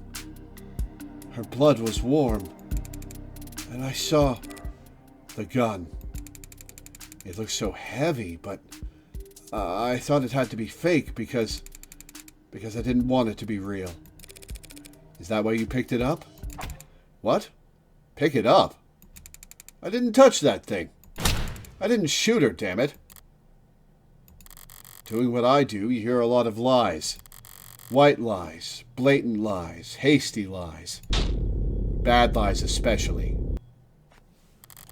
For me, it's always been easy to spot a lie, but it can be hard to know what to do about it. I have all the proof I need in my files, but he's nervous and defensive, and none of this works if he doesn't trust me. Stay up to date on the details of all evidence by checking your phone. If your clients notice that you don't know what you're talking about, they'll stop giving you any credit. You did touch the gun, Carlos. That's just a fact, and we know because of your prints. It's a fact that your fingerprints are on that gun. What? But I didn't do this. I wasn't thinking. I was just... Carlos, all I'm saying is that you picked it up. That's all. Would you believe me if I said I didn't realize it was a gun? That explains how his prints got on the gun, but not in a way that would satisfy the police. Still, if all he did was hold the gun. So stupid. I know what a gun looks like. But seeing it in my own home, right in front of... You were in shock, Carlos. You still are. The police came in some time after that. I don't remember much of what they said. Things started moving fast, it seemed like. The rest of my night went probably the way you'd expect. God, the writing in this game is so good! I'm having a good time with games lately. Dispatch and now this? Carlos, you admit to having a verbal argument with Diane, but you said you were surprised to see the room trashed when you got back.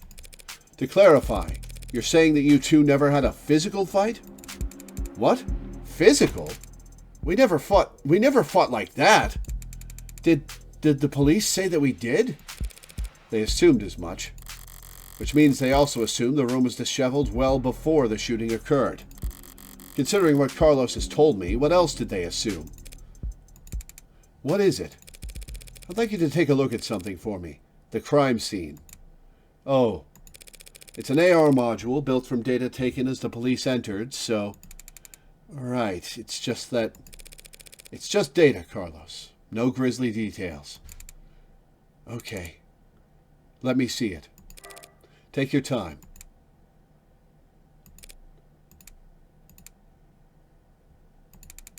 All right, I think I've got it. That's how the police found things. Now close your eyes and think back to how the room looked when you left. Try and focus on what's out of place. All right? I'll take notes. You just say whatever comes to mind. Also, I'm going to check. No new messages. I don't remember exactly where everything was. But, well, the mirror was upright, of course. And that clock was still on the wall. The chair got knocked over at some point, and the bed got tossed, the cushions torn, and the urn fell. Other than that... No, sorry. That's all that stands out to me.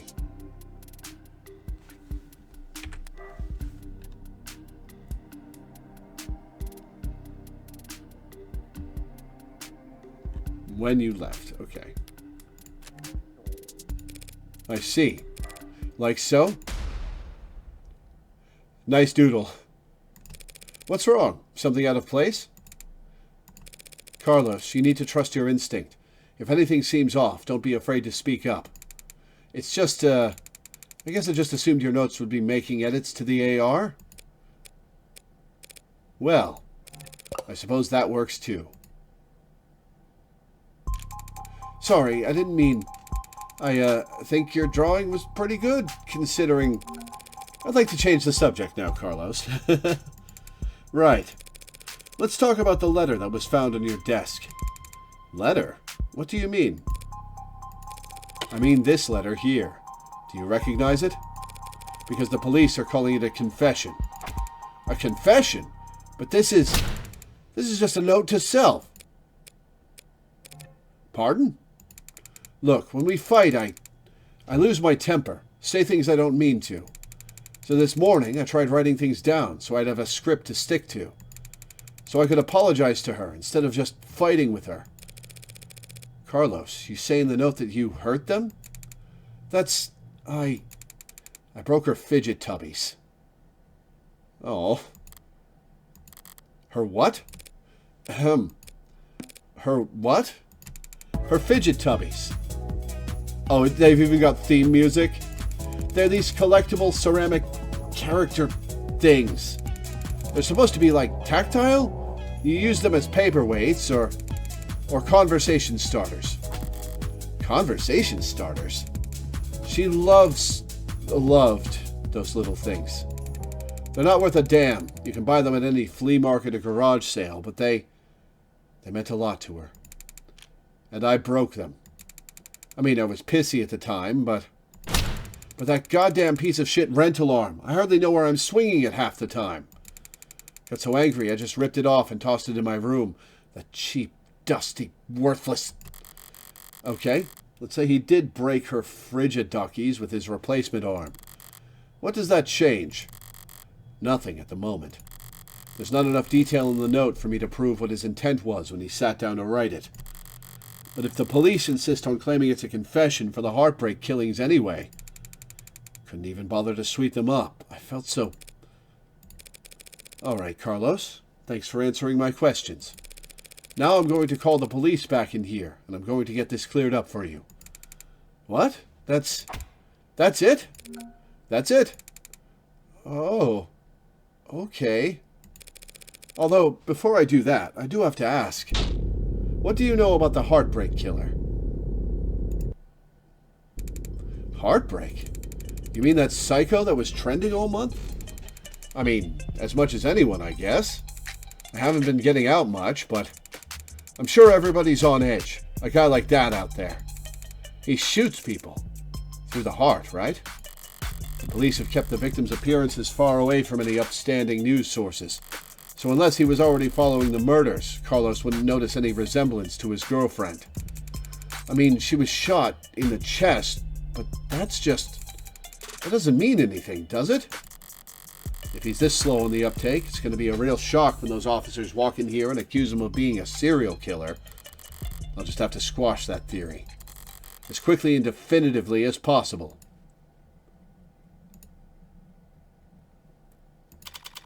"4:04 a.m., June 5th, 2086.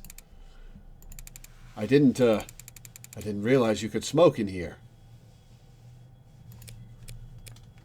Technically, I can smoke wherever I want. For a fee. Fine. I guess so.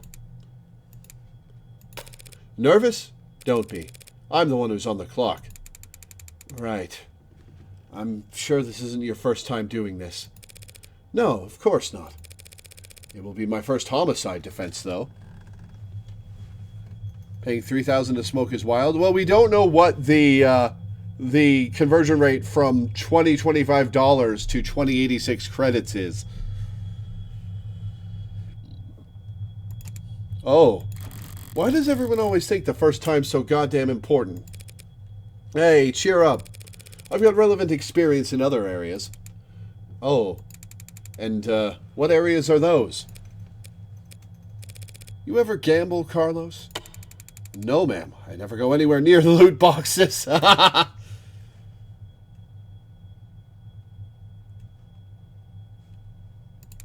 Won't touch the stuff. I meant more like playing cards. Oh. Well, then, no to that, too. I've actually got pretty terrible luck. Could have fooled me.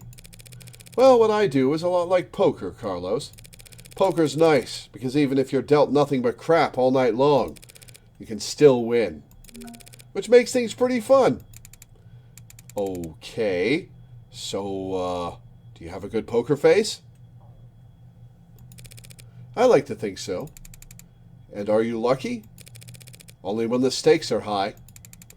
And, in this metaphor, we're playing poker. And the state's the dealer? If only. No, the state's more like the house. You mean like the house always wins? Yes. They're very good at it. Winning, I mean. That's why they're up there and we're down here. That's why they're the house. So what do? We play the cards we're dealt as best we can. Win more hands than we lose. Keep it up, and eventually someone will come over and tap the dealer on the shoulder and whisper something in their ear. And then we'll be politely asked to leave. That doesn't sound very triumphant. The house always wins. So our definition of victory is more like, don't lose. Thanks, Morgan. But I guess I was more asking, like, what should I say? Just leave all the talking to me. So that's the strategy.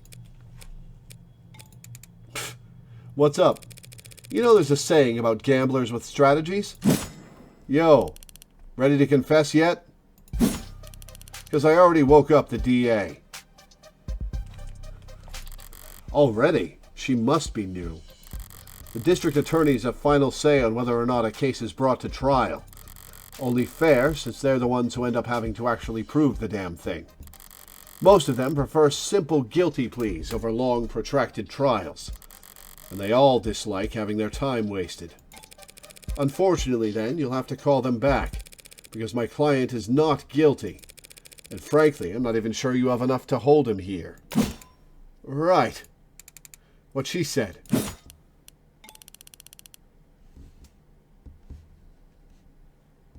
You've got a weird sense of humor, counselor.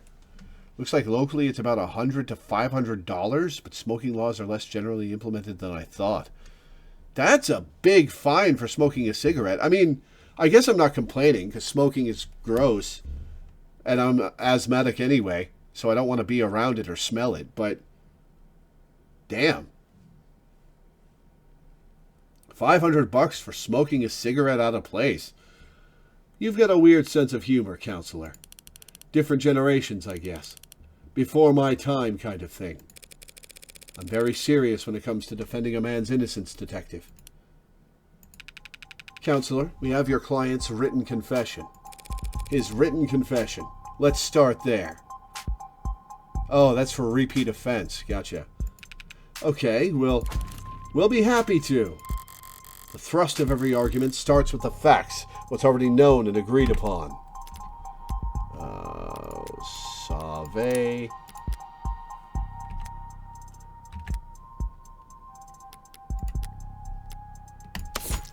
Collectible and fragile ceramic conversation starters. The victim's personal collection was pulverized by Carlos Flatt's replacement prosthetic arm the morning of the murder. Evidently an acquired taste. Flatt's rental.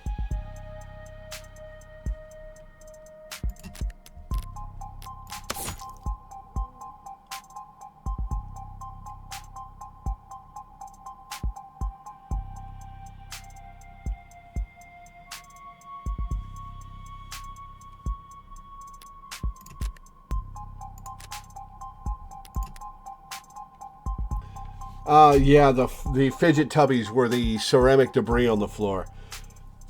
What's already known and agreed upon. Public knowledge for every player at the table. It's pretty simple, counselor. Real paint-by-numbers stuff.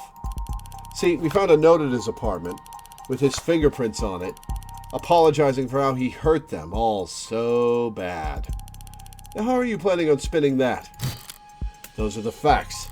But I've been building up my hand all night, and now I've got the weapons to answer anything they try and throw at me.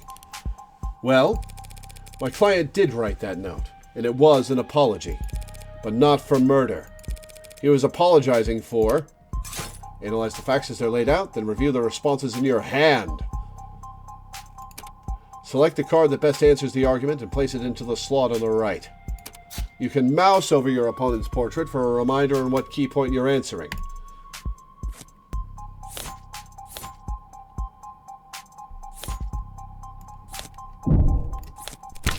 He was simply apologizing for this. The hell is that?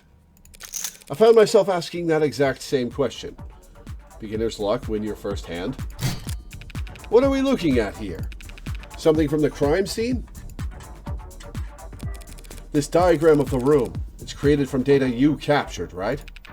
Pure non-GMO augmented reality crime scene data, yeah. What's non-GMO? Not much these days. Ha! Notice anything out of place? Yeah, the whole room's full of busted shit. It's the scene of a murder. Full of busted shit, for sure. But I was more referring to the unidentified ceramic debris found on the western side of the room. The hell is that? Ceramic debris, huh? Must be from the vase that got tossed. Actually, that's not possible. Oh? Because that vase wasn't damaged. It's not possible for that debris to have come from the vase, because that vase is still pristine. How is that possible?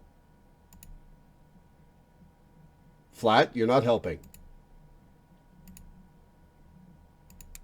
The lady at that garage sale told me it was so old and delicate. Damn it. The one time I try and thrift shop on my own. Well, so what? What does it even matter? If the vase doesn't have a scratch on it, then the debris must have come from somewhere else. That debris is what my client wrote that apology over. You're saying that confession was his apology for not vacuuming?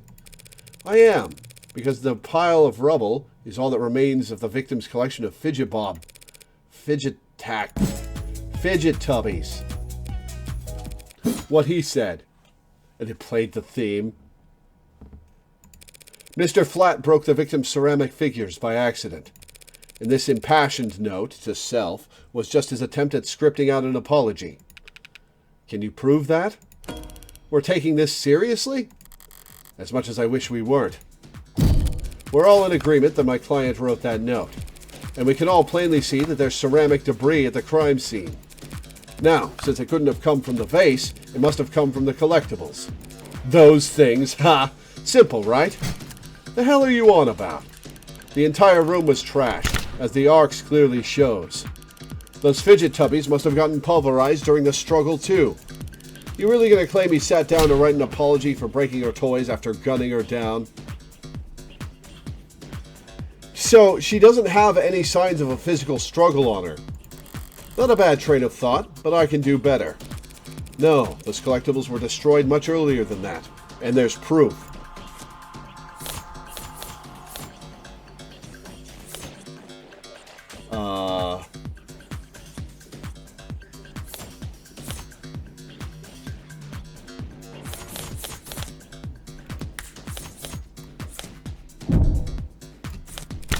Just take a closer look at the rental you took into custody.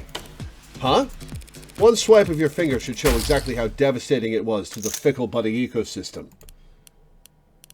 It's fidget tubbies. Whatever. You did take it into custody. I'm sure your techs found ceramic debris on it, yes? Now that you mention it. Fine, whatever. He broke them with his arm. Well, he was killing her. Happy? Overjoyed. Because even a cheap arm's got an operating system that had logged the last time it was worn, right? Right. See, I happened to spot a footnote on the lab report. Said that rental hadn't been used since the AM. Whose side are you on, old man? Presumably the side of justice. It's gotten pretty late, sunshine. Just trying to save us all some time where I can. Well, thank you for your service. Are you seriously buying this crap? Just look at how scrawled, how panicked that note is. You expect me to believe he was that upset over a fidget tubby collection? One that hasn't even been graded? Ha! Setting aside Detective Rias's surprising depth of knowledge when it comes to collectibles. You're correct. They held no real monetary value. It would be odd for Carlos to be so shaken over their loss. But so what? So what? After all, that's not panic you're seeing on that page. No, the only reason that note looks the way it does is because Carlos is right-handed. Yes, I am. Did they not know that? Shouldn't that be on my permanent record or something?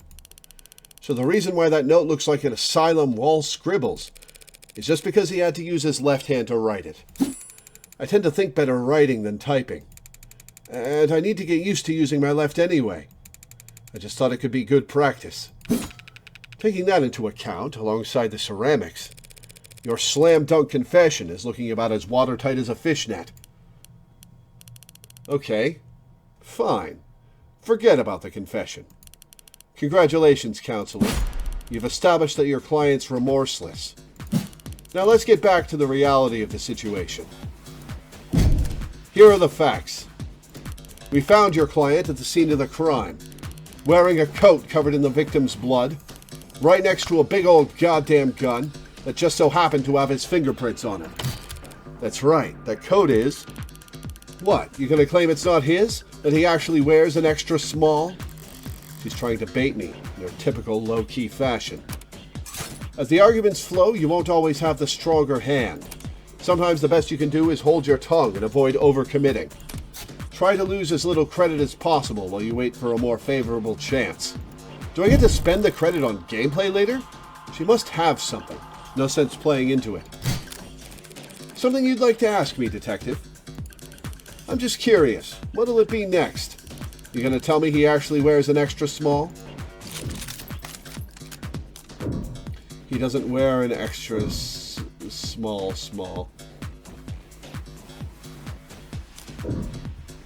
I like the poker framing of all this. Gee, Carlos, do you? No? Yeah? Sure there's no evil twin you've forgotten to mention? There's no evil twin. No, I'm afraid not. Not even going to go for a mysterious third party at the scene of the crime. To prove his innocence, I will need to get there eventually. But going there now, without hard evidence, I can't prove a third party. I have no evidence of a third person at this time. Damn right you don't. It's clear as a day in the Arcs. No evidence of anyone but Carlos being there that night. Your chips are your health and also your points, but it doesn't matter too often. Interesting. No evidence of anyone but Carlos being there that night. So keep dreaming. It was obvious she had something there. I wasn't going to win that hand either way. But at least I didn't overstep and take any more damage than I had to. We're not contesting any of that, Detective. My client freely admits to holding that gun. He picked it up in confusion after coming home to find a brutal crime scene. Which was not smart. Hey, but not illegal either. And that's all? He had her blood all over his clothes. Yes, he did. Right. Do you have those clothes on hand, by the way? The lab finished with them a while ago. What are you getting at? It'll be easier to just show you. Also, he's right-handed and crappy with his left hand, so the bad handwriting and awkwardness with his left hand is going to be proof that he couldn't make a pinpoint shot with a gun. It'll be easier to just show you. Would you mind getting them for me? You know what? Sure, I could use the fresh air.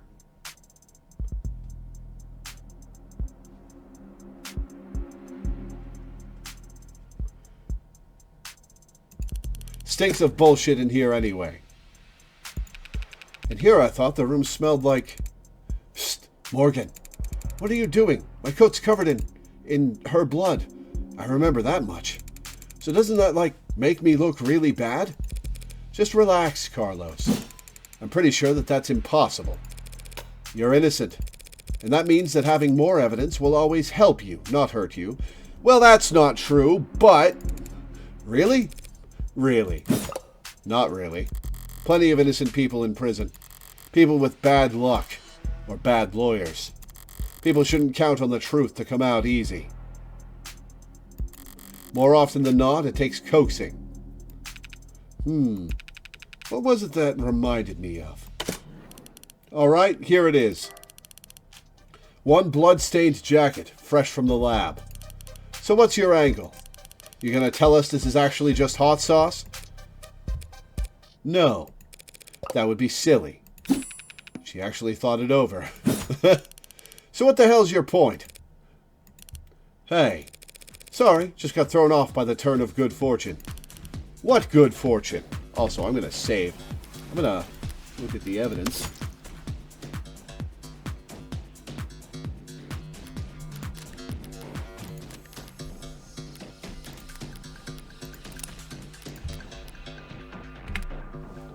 What good fortune?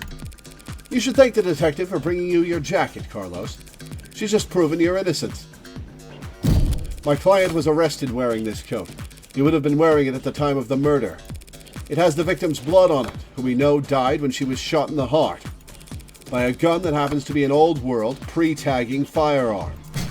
And so this coat proves he couldn't have been the shooter. No gunpowder residue on it. Is there a gas leak in here? In what world does that make any sense? Sense happens to be key here. I just need to draw their attention to what they can. You can smell the coat with your nose, feel, and see. It's smell. Just do me one favor, Detective. Tell me what you smell. I don't smell anything except dried blood. Exactly. The coat smells like blood, but it doesn't smell of... cigarette! That's what I've been smelling. Yes, Detective London, I was smoking earlier. Could you rejoin the conversation? I've been listening. You wanted me to smell the jacket? If you would. Let's see. Huh. No gunpowder. What? Well, what about gunpowder? Oh, don't blame yourself for not noticing. This was before your time. You can't be more than a few years older than me. But not before your partners, it seems. See, gunpowder's weak by today's standards, but it's still volatile stuff. Hard to store, prone to misfiring, and when it goes bang, it leaves behind an awful lot of evidence. The hell is she talking about, London? Modern firearms, like the ones we carry, use electricity, magnetism, even air pressure or sound waves. They've got more accuracy, more firepower, less recoil, less noise, and they don't leave behind any residue. Gunpowder residue. You talked my ear off about how difficult it is tracking down a gun that doesn't leave digital traces. But a revolver like this one? It'd leave gunpowder on the skin of whoever fired it for days. So then his coat. If you don't trust your noses, you can check the lab reports. I think if they had found any gunpowder on my client or his clothes, they'd have taken the time to highlight it. Well, whatever.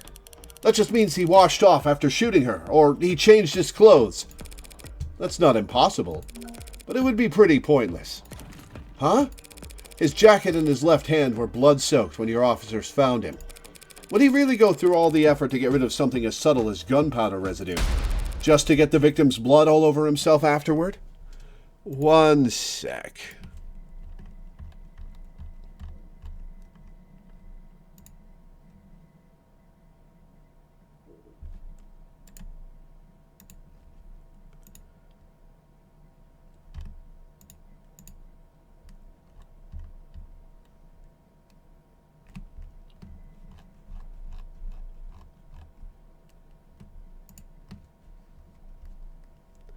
All right, bring back OBS and bring back chat.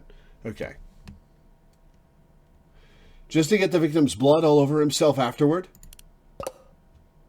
In light of these details, I'd like to formally request that you reconsider the charges Mr. Flatt is facing.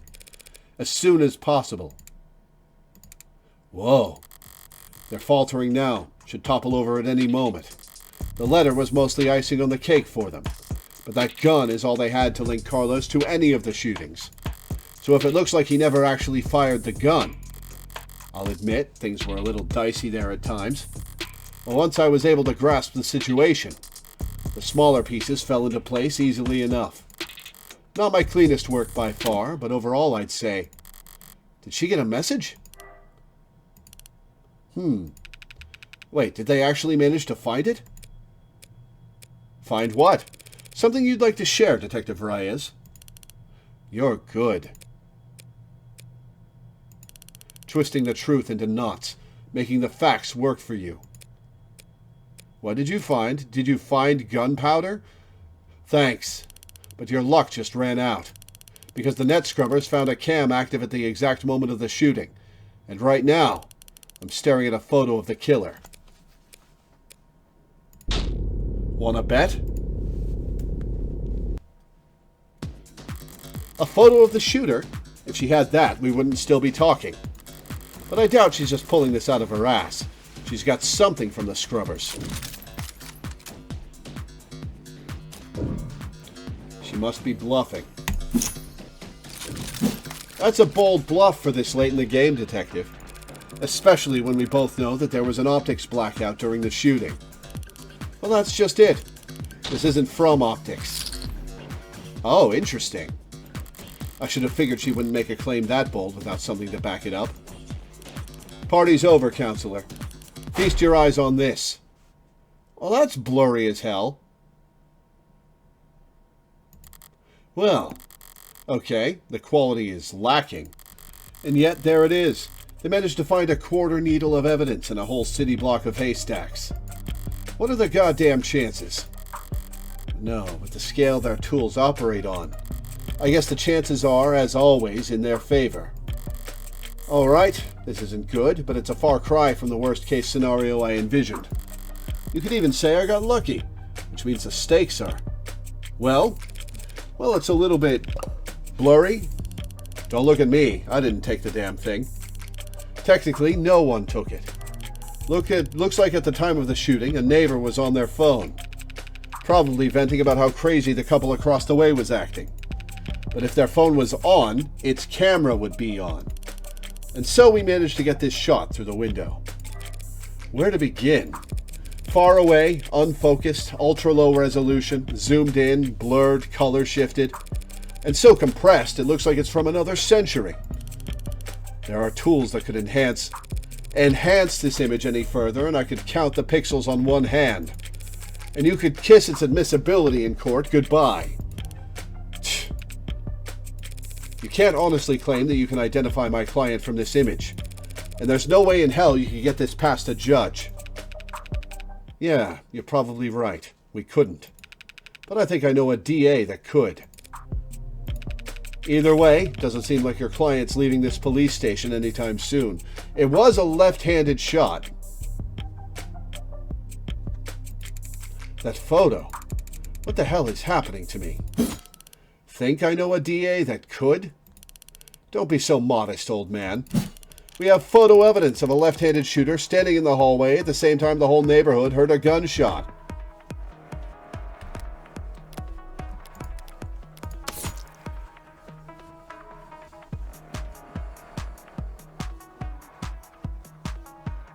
The photo has already been cleaned up as best as possible. And who do we know had their left-hand fingerprints all over that gun? You're referring to my client. You think? We've established he wasn't wearing his modded arm at all tonight. So he must have shot with his left. Wait, hang on.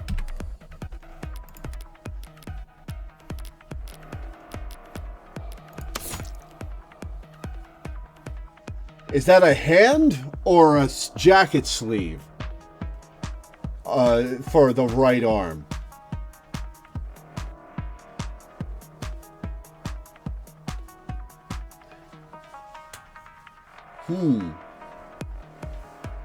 I guess it could just be a jacket sleeve. So he must have shot with his left. Yes, and we've also established that he's weak with his left side. A left side that had no gunpowder whatsoever. Forensics will never be perfect, counselor. Sometimes we miss things. Sometimes you take a walk through the rain, and when you finally get where you were going, you somehow end up dry. But that doesn't mean it didn't rain. All of which is to say, before judge or jury, photographic evidence outweighs a failed sniff test. Carlos is innocent. I know he is. But that photo shows a left-handed shooter. Carlos is innocent. That photo is real. If both are true, then that means that photo doesn't show what it appears to show. Oh, is it a mirrored photo? So, at a loss for words? Never. I'm just confused about one thing. Where was this photo taken from exactly? Exactly. Positional data is usually only accurate to the nearest public router. If we DNO on the phone's owner and ask them where, why bother with any of that? Ballistics and common sense tells us that the perp shot from the room's doorway. The front entrance of the apartment faces to the south. There's a hallway that runs back to the bedroom. We're looking straight at the shooter, so it's pretty obvious that this was taken from across the north window. From the north? If this is from the north, then why can we clearly see them? It's not that complicated. The neighbor who got the shot must live on the other side of the street.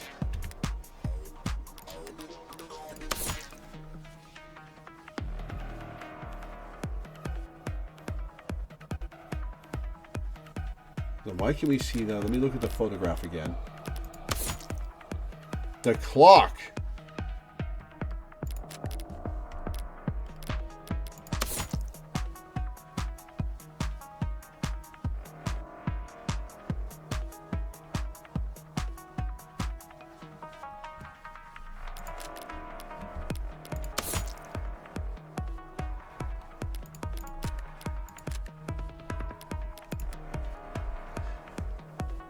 The neighbor who got the shot must live on the other side of the street. So we're looking into the bedroom from the north window. If she's wrong, I should seize on the opportunity to start turning the tide.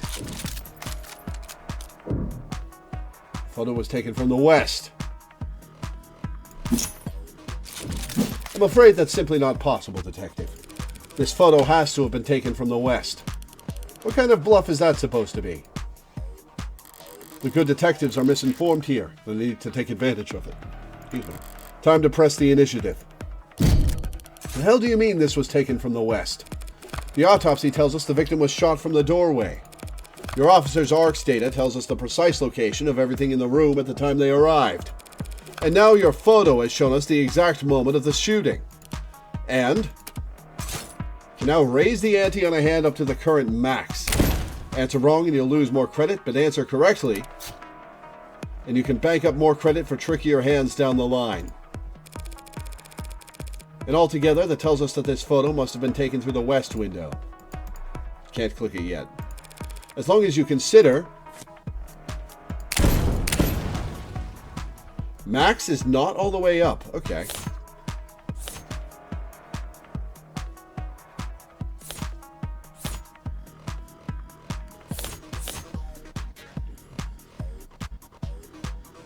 Okay, just to look again.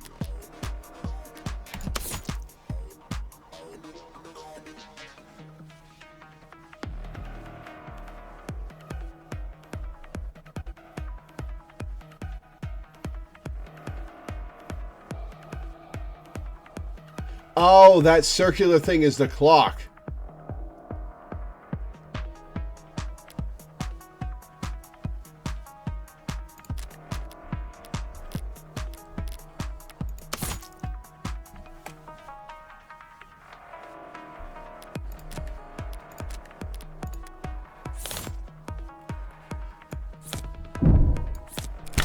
Just take a look at the clock in that photo.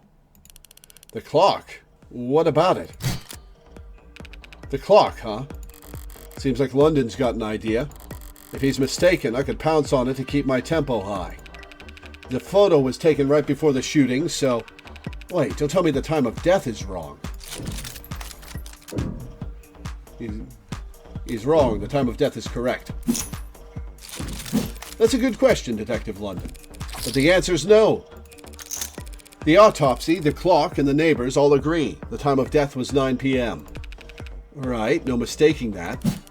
So then what the hell were you on about? There's a clock on the wall in this photo, analog style. And it reads 9 o'clock. 9 p.m., the time of the shooting. The hell's so special about that? Nothing. There's nothing odd about the time the clock reads. But, do you remember there being a clock in the room? What? Actually, I don't recall there being a clock. That makes sense. You wouldn't recall seeing a clock. Because when the police secured the scene, the clock had already been knocked onto the floor. And the only clock in that room is in the northeastern corner. And my client has informed me that before the crime, it was hung up on the eastern wall. Like so. What the hell is that supposed to be? An artistic rendition. It's, very distinct. If you had information on how the crime scene was before the shooting, why didn't you just add that to the ARCS?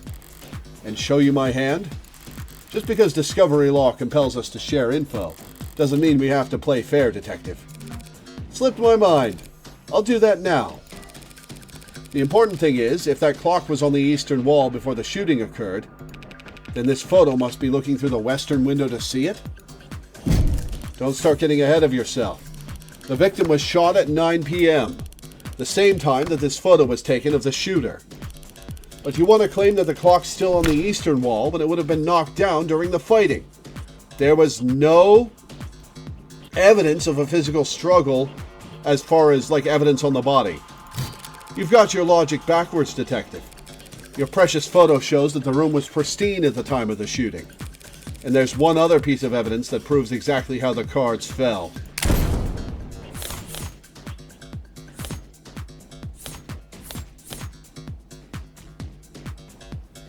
Shards fell onto victim.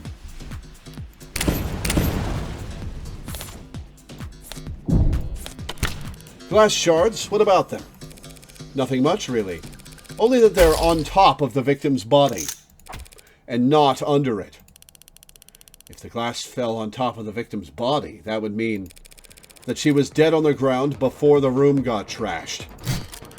But that doesn't make any sense. Why would anyone trash the room afterwards? It's a good question, Carlos. Luckily, it's the detectives who have to delve into the minds of the criminally insane, not us. Tell me, detectives, were there any signs of a struggle at the other crime scenes? Other crime scenes? No, nothing like that.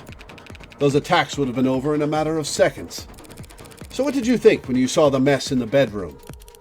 That this was personal and things had gotten complicated. Shit happens. Shit does happen, detective. But in this case, it seems there's been a general misconception about the order in which shit happened. So what if the room didn't get tossed over until afterwards? He still shot her. And we have a photo right here. And I'm glad you do, detective, because that photo proves my client's innocence. Huh? Proving that it wasn't my client who pulled the trigger is difficult, and maybe more importantly for all of us, time-consuming. Thanks to your photo, I can instead prove that it couldn't have been my client who pulled the trigger. Because the man in that photo can't possibly be Carlos. Like hell it can't. The glass shards prove that the room was pristine at the time of the shooting. And we know that until the room was tossed, that clock was on the eastern wall. Which means that this photo of the shooter was taken from the west. Back to this shit? That's impossible. The only hallway in that apartment runs from north to south.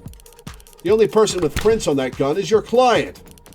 And the only fact that matters is that he used it to murder 6 innocent people. You're a very honest person, detective. Excuse me? That's why you're such a shitty gambler. You've played your cards too early, and now I can steal the pot right out from under you. You're right about the hallway's orientation. You're right about the prints. And this HK figure has claimed 6 lives. But we aren't looking at the hallway in that photo. What? What we're seeing is the mirror.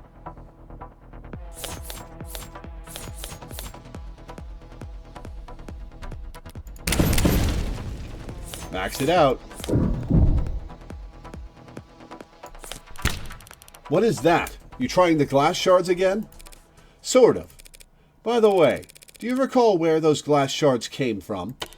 Yeah, sure. They came from a standing mirror. A mirror that, at the time of the shooting, stood across the room from the western window. But then, that would mean, at that angle, from that viewpoint, it would reflect the hallway. So we're not seeing a shooter with a gun in their left hand. We're seeing a killer take aim with their right arm. And, as we all know, my client hasn't had a working right arm in a number of weeks. And he hasn't worn his rental since this morning. So I meant what I said about that photo, which the clock in the photo read 3 a.m., by the way, if it was mirrored. So I meant what I said about that photo. I'm glad that it was recovered, because it just proved that my client couldn't possibly have committed this crime. That should be the end of it. Except it looks like Detective Reyes really is a novice gambler. Sunk cost has got its teeth in her now, clawing up her spine, whispering wounded pride in her ear. It's a cold sweat, hot palms kind of fever. The impotent, irrational fury of losing something you thought was guaranteed yours. But lucky for you, Detective, I'm well versed in shock therapy. You look dissatisfied, Detective Reyes. That's one word for it. Then allow me to put a nice bow on everything for you. In summary, my client's so-called confession was just a note to self. The police found him in shock, reeling at the death of his girlfriend, and arrested him for being next to a gun he forensically couldn't have fired. After being confronted with these facts, he received photographic evidence of the exact moment of the shooting, and instead of utilizing said photo to track down the real killer, he tried to claim it depicted my client, a man without the requisite limb, standing in an architecturally impossible hallway. He could have had a backup arm. He could have stolen one. A little stubbornness can be charming, but this kind of desperation is ugly. It's getting late. Time to bare my fangs. A bit. That's the best you've got? Even a bare-bones prosthetic off the black market needs to be attuned to an individual's nervous system. He'd have to bring it into a clinic, which would have left a record on his shoulder OS. A record you won't find. And he'd still have to somehow have gotten rid of it before the police arrived. SOP at the scene of a violent crime calls for full spectrum scanning of the entire building and 100 meters around it, minimum. So where, Detective Reyes, did he manage to hide a cybernetic arm from your drones in the time between the shooting and his arrest?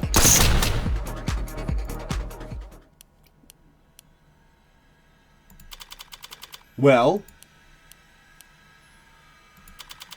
any objections? Detective? God damn it! The presentation of this game is so good.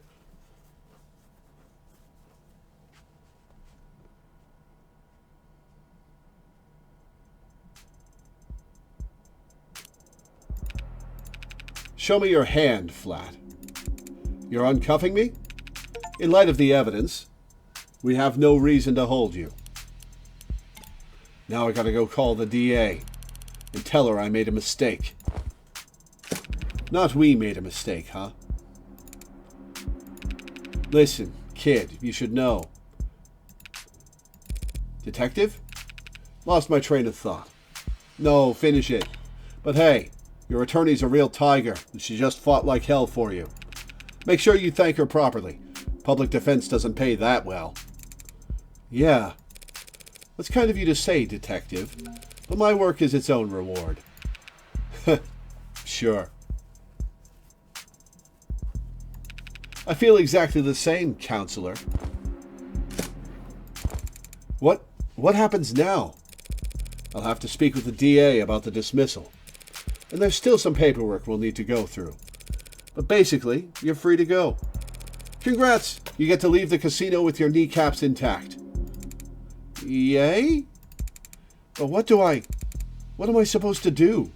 Grieve. Grieve and pick up the pieces. The detectives will continue their investigation. Their investigation into heartbreak, huh? Yes. When the authorities are satisfied with their examination of the body, she'll be handed over to the next of kin. And then you can make funeral arrangements. No, that's not what Diane being gone is bad enough. But a serial killer? It's like she died of the flu. It doesn't happen anymore. People die of the flu all the time, but I know what you mean. I can't make sense of it. So what am I supposed to do? Hell if I know.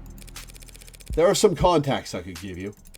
Services, professionals, doctors. No, you've done more than enough for me. When you got here, I was too tired to even defend myself, to try and convince them that I didn't... You saved me. Thank you. You're welcome, Carlos. But it's my job to... No, I mean, thank you for not asking. For not asking if I killed her. Oh, Carlos. I didn't need to ask. I knew you were innocent from the start. Of course he was. After all...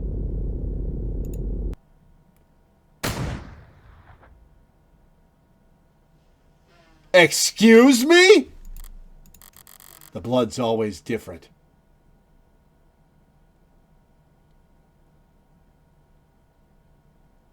Excuse me?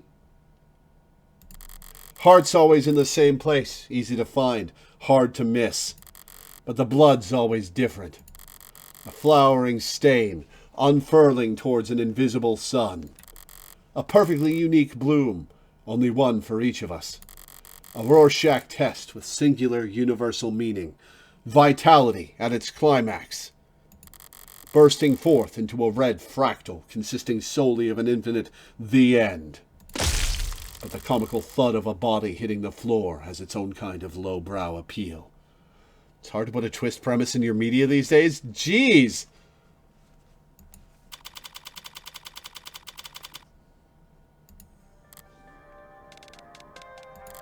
Bullet number 6 of 6.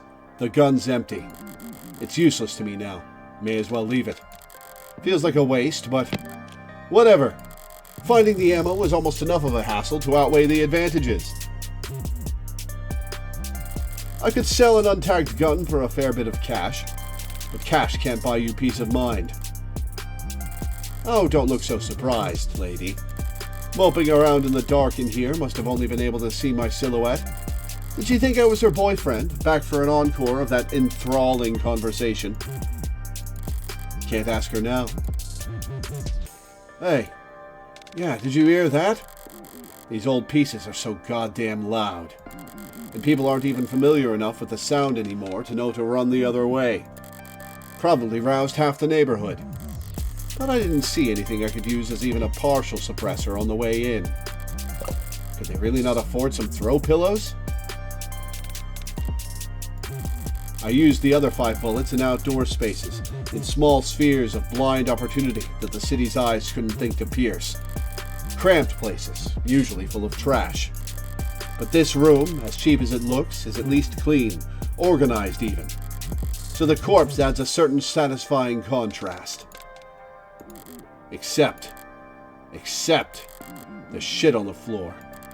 By the window, there are broken pieces of something fragile and tacky. It's fine. It's just one thing out of place. Actually, it's not fine. It's actually really irritating. I kick over the stupid goddamn mirror. 5 perfect crime scenes. Each of them, not a speck of evidence. Nothing to go on. And for the final shot, there just has to be some pile of shit in the corner ruining everything. I kick the wall. Something falls from it. Probably more tasteless bullshit. I toss over the chair, knock the urn, tear into the sheets with my frustration, and try to savor the shredding. If it can't be clean, I'll just have to lean into the messy angle. At least it will be consistent.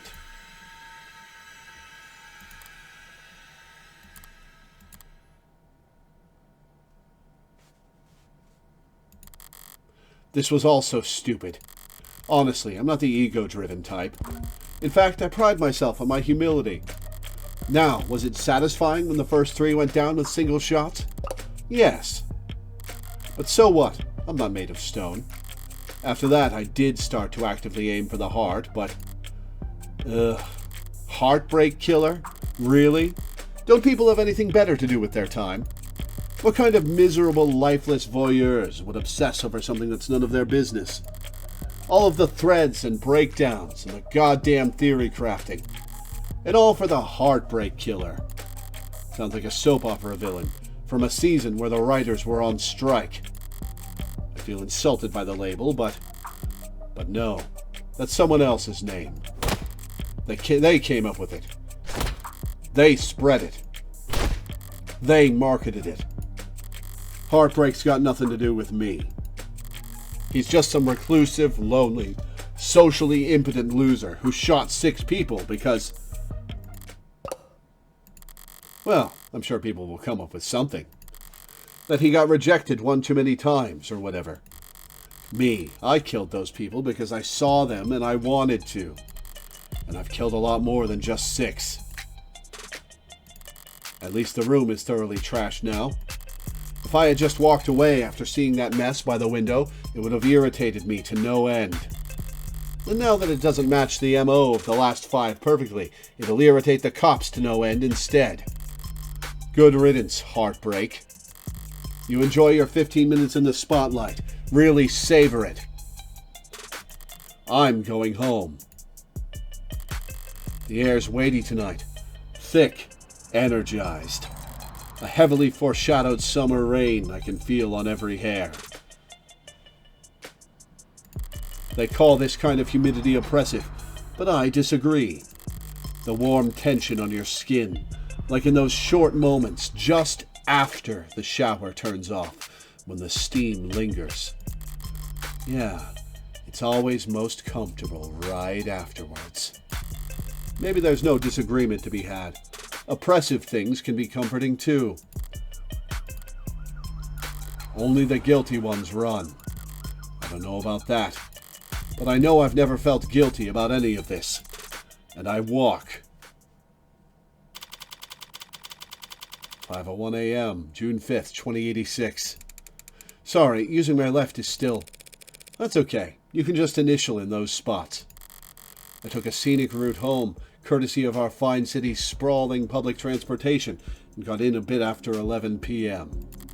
Had myself a thorough shower, drank a glass of milk, did some stretching, made sure my phone was on. Time went by evenly. Around 1:40 a.m., a posting for public defender work came up. Decent rate, since it was so late and so urgent. I had wagered correctly that the boyfriend would have enough sense to ask for a lawyer, and enough debt that he'd need to be provided one. A gambler with a system must be, to a lesser or greater extent, insane.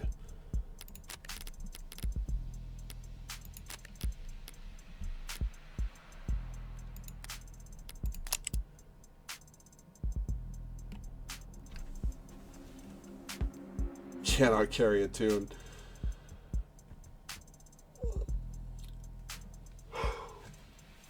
Updated my profile. Occupation, criminal, defense attorney. I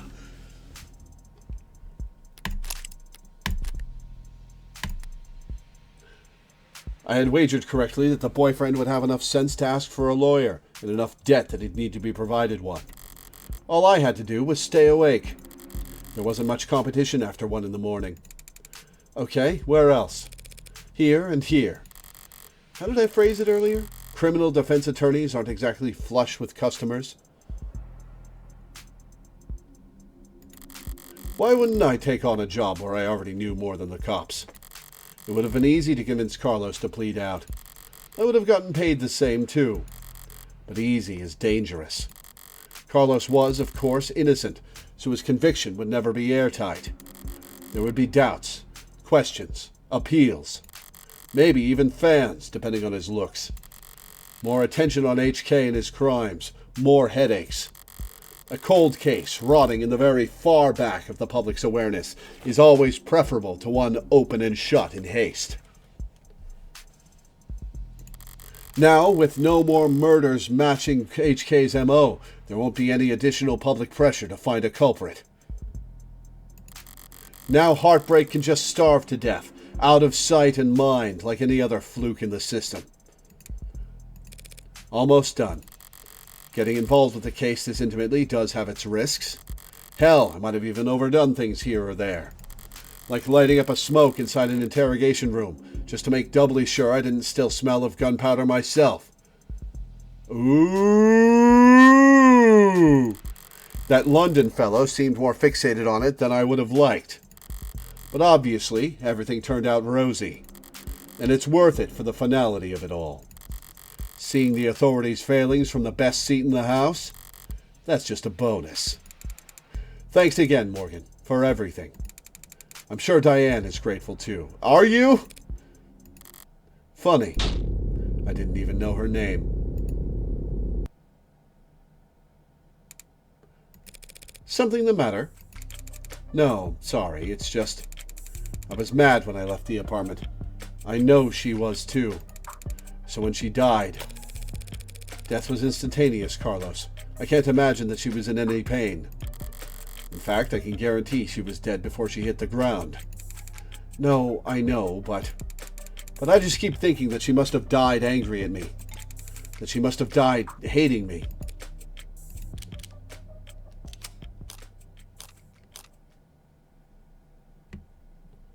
Present evidence. To tell you the truth, Carlos, there's something I've been wondering about myself. What is it? Something I noticed in the ARC's data that I didn't quite understand. A piece of the puzzle I couldn't fit in anywhere else. But maybe you can make sense of it.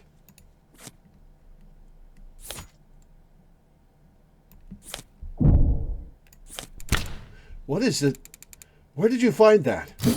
That pill organizer was found on the victim. She had it grasped in her hand when she died. Obviously, the police added it to the ARCs, but it was quickly ruled irrelevant. Seems like it contains triprexazone, prescribed to help modders with phantom itches. They're small tablets, and those are tricky clasps, too, for a pill organizer. Could be hard to handle with an unsteady hand. No one will ever know what she was feeling when she died. Even if they did, feelings are complicated.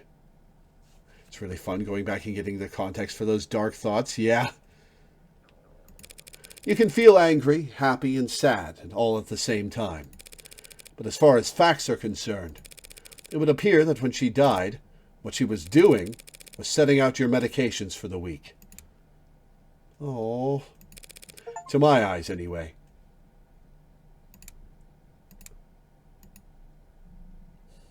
Man, this is fucked up. I love it.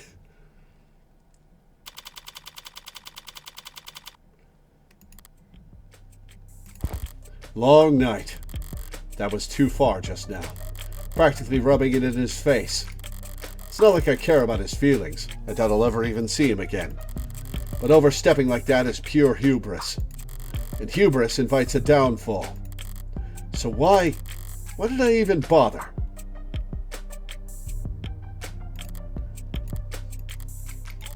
It was the last piece of the puzzle, I suppose. I'll just need to show more restraint next time. Though there won't be a next time for heartbreak. The gun's in custody. There's no more bullets left. There won't be a seventh victim. There won't be any more leads to pursue. The media will move on to their next obsession. I'll move on to my next MO. And no one will ever found you. District Attorney Rockford. Huh. Sorry, can I try that again? Are you okay? I'm so fried. By all means. Ugh, Counselor Morgan. Morning, noon, or night. You're always so put together. Thank you. I don't get it. How do you sleep at night? Pardon? You do white noise, aromatherapy? Whatever you're doing, I need to steal it. God. I must have bags under my eyes dark enough for the dumpsters. Assistant District Attorney Emma Rockford. She's a prosecutor, the lawyer who argues for the state in court, trying to prove a defendant's guilt. And despite her sometimes unkempt appearance, she's probably the sharpest person to fill the position in decades. Ooh, cool. I should know, since I haven't beaten her once. Worse yet, she has the remarkable ability to compartmentalize all that adversarial energy and only bring it out in the courtroom. It's part of what makes her good at her job.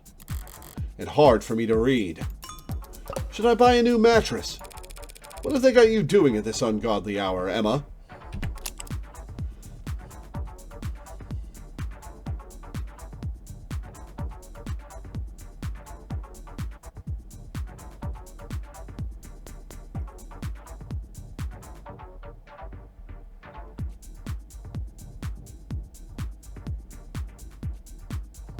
Another 5'4".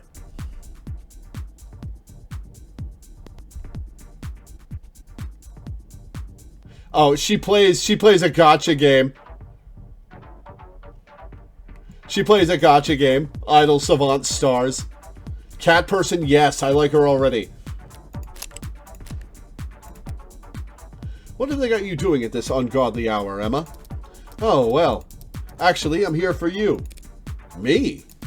Your client was a suspect in the Heartbreak killings. That's my case. Well then, you must have been relieved finding out that you won't have to go to trial against me. No? Why would I be worried about going up against you? It was banter, Emma. It's always the unintended barbs with her. So you're working with those detectives? Yeah, London and the new girl. Reyes? They've been reporting to me in preparation for trial. Preparation for trial? That seems ambitious. I guess they gave you the rundown. They've been doing everything they can, but it's hard to catch a killer who leaves behind so little. It's hard to kill while leaving so little behind. So Reyes told you they had HK in custody and you popped out of bed all excited to run down here? Ha! Hardly. I haven't slept in 40 hours. Too much on my mind. So when I heard about a case with a single female victim shot through the heart, yeah, my ears perked up. But that's about all. Oh? I mean, Carlos Flat, a serial killer? The same serial killer that's outsmarted the state for weeks? She's not using his middle name. He was found with the murder weapon. But I can answer that any number of ways.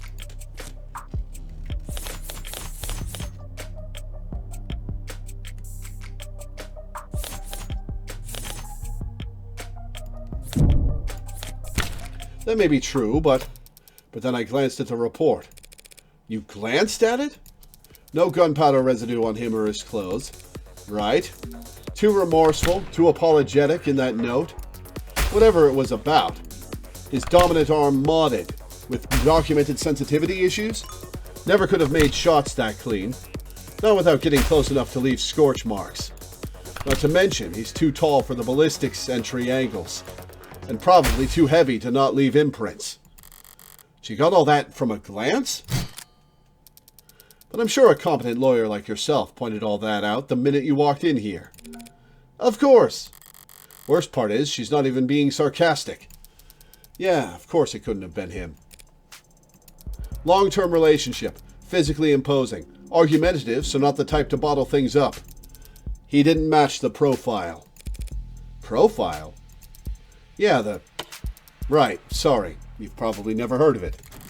I know what a goddamn profile is.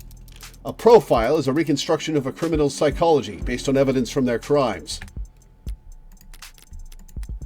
Trying to get your dating profile just right can be a full-time job. Let Valentine take the reign with our automated, secure, and confidential tools that put your better-than-best foot forward and put the sexy back into finding the right match.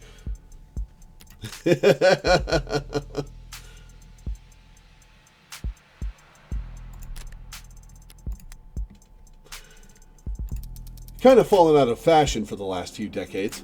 Not much need to guess about the why when 99 times out of 100 the who is caught on camera. Or before they even leave the house. I've had to find some real fossils and oddballs to get advice on how to go about it. But I think I'm getting the hang of it. About profiling. So this profiling is some kind of investigative technique? The theory is that a crime can tell you something about the nature of the person who committed it. Stabbing, overkill, points to passion, rage, lust. They probably knew their victim. Poison and guns, meanwhile, suggest they can't overpower their victims physically. And then there's the things you can assume about nearly all serial offenders. Childhood trauma, prior criminal record, few or no meaningful attachment. You're right, she's a brunette. Is Morgan killing people that remind her of Emma? Few or no meaningful attachments. There's a lot of recurring themes in their stories. The detectives say HK doesn't leave evidence. So how much can his crimes possibly tell you?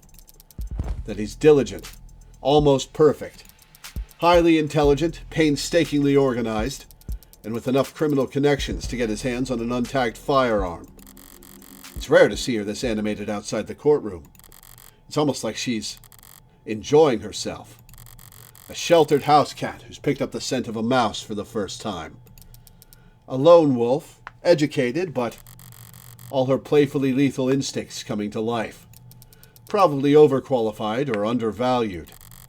Though I'm not thrilled about the fact that in that metaphor I would be the... Know what I mean?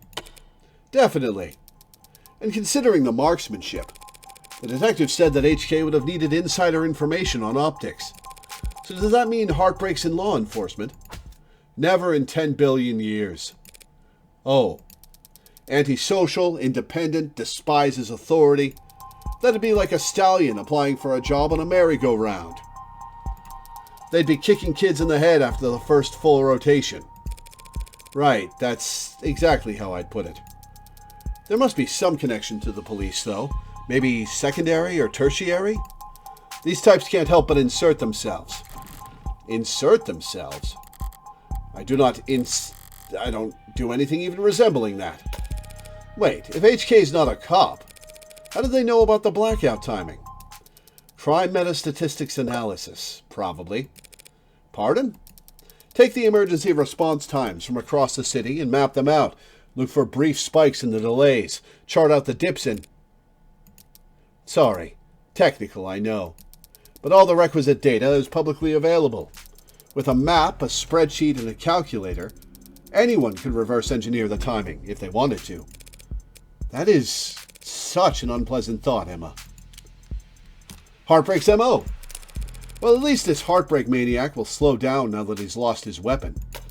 He didn't lose it. He chose to leave it behind. That tells me he's confident he can do just fine without it. And it just makes me even more certain that these aren't his only kills. I like the shiny glasses. Were there other shootings with the same MO? No, not that I've found. Other victims that fit the description? No. But I'm not overly focused on the victim's appearance anyway. I mean, these 6 victims all look like each other, but they also look like a lot of people. It's true.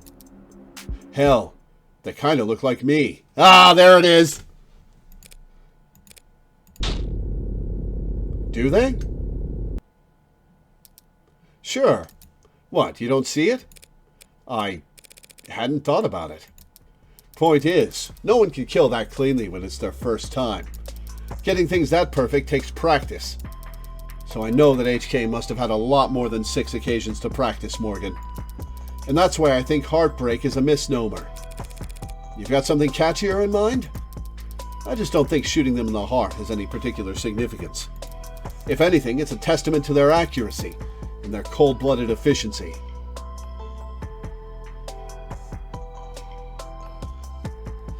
Oh man, I don't think Morgan realized she was doing it. The best possible use of 6 untagged bullets. 6 kills, guaranteed, no matter what kind of life support mods they were packing.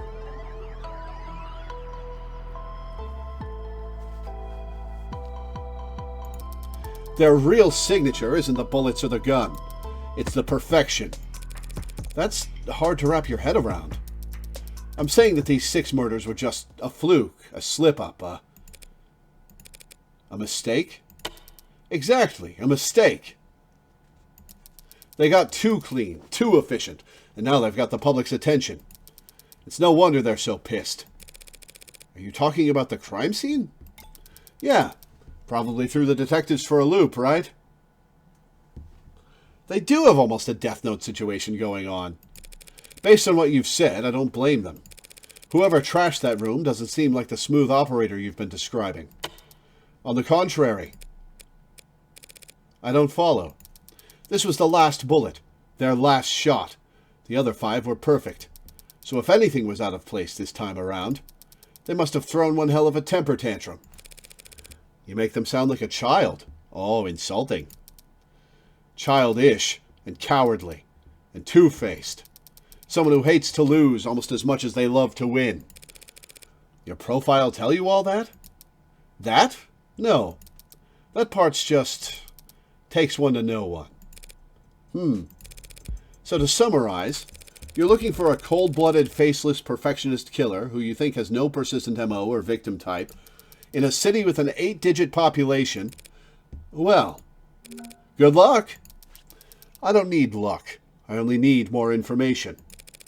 Well, I'm sure the city would be happy to provide you with more resources.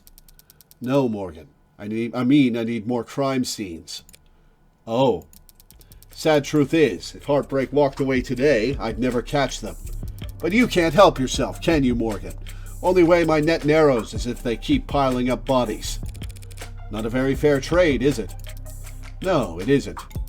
But getting screwed over is a given. It's a deal with the devil.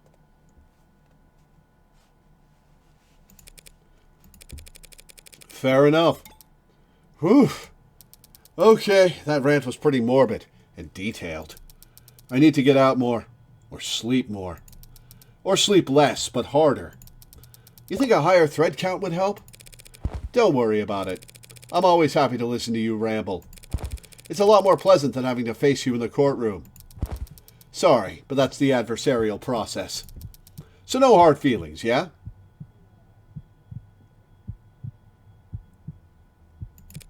No hard feelings. We're both just doing what we do. I could use a cup of coffee. How about you? Don't tempt me. If you fall asleep face first onto the table, I won't even take a picture. Okay. Just don't expect this to make a difference next time we're at each other's throats. Heartbreak won't claim any more victims. In 2 weeks, the media will have moved on to the next sensation. And the police will have moved on to cases they actually stand a chance of closing. It's what people do. But Emma is different. She'll set it aside and work a dozen other cases, never bringing it up. but a private corner of that frustratingly sharp mind of hers will continue to whittle away at it. Never finishing, but never quitting either. So I can't afford to take my eyes off of her. You also don't want to. As long as that's the case, I may as well try to enjoy the view. Episode 0, end.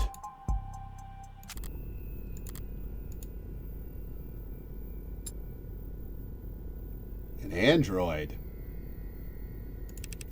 Which means you're going to be living with my friend for a while. For how long? I'm sorry, I don't know.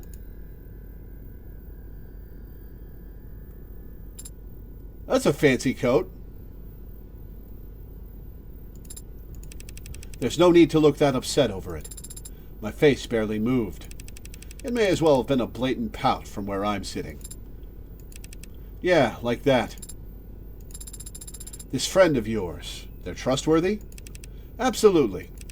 In fact, I trust them more than anyone. Hey, come on. It'll be fun. Really? Really. Educational, too. I think you could stand to learn a lot from someone like Morgan. Man, what a good game! Oh, that's good. Oh, that's good. Oh, I have to... okay, we'll tab to auto-advance. Man, this is compelling. Oh, I can't wait to see where this goes. Oh, this is good. Morgan's such a good villain. Oh no. Is she named after Dexter Morgan? Is that the reference? Brian Mulholland. Why do I know that name?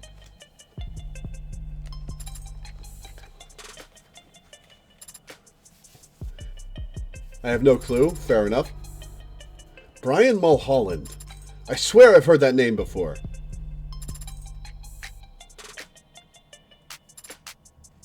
Damn, this is good.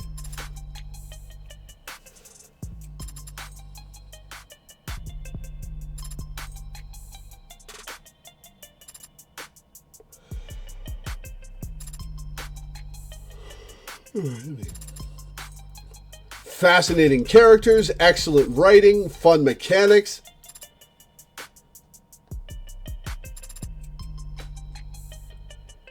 This is an A+ game so far.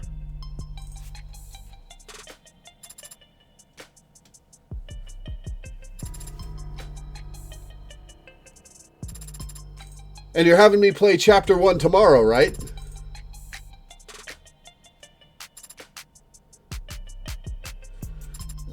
Excuse me.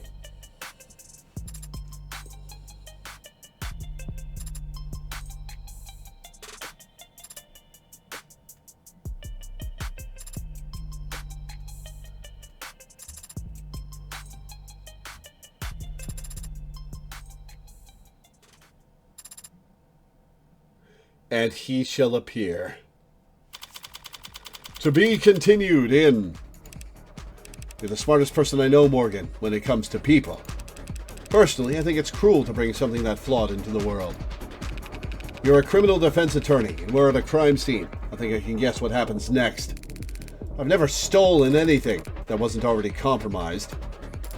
Work hard, and the company will have you set for life. And after, too. I didn't mean to skip that guy. So that's not just a lawyer job thing? You dress like a doorman on the weekends too? Compared to determining fault, determining cause of death is like a breath of fresh air. The company wheels don't stop spinning for anything. I can't hope to keep this quiet for very long. But it's a million times more likely than the alternative, that Heartbreak could ever stop themselves from killing.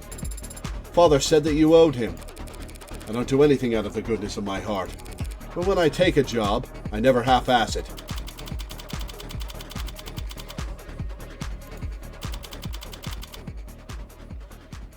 Oh, right. I forgot. Heiko inserted a model discombobulation that happens when I press tab.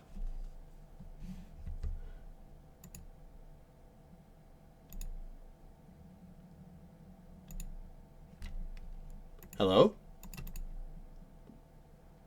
Okay.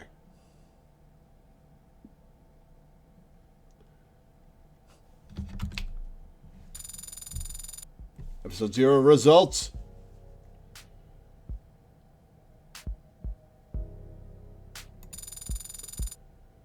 Two articles, 6 profiles, 18 key items, 17 pieces of evidence. Total credit earned, 35. Congratulations! You finished episode 0 with 35 credit. You've also unlocked concept art and bonus scenarios based on your highest score for episode 0.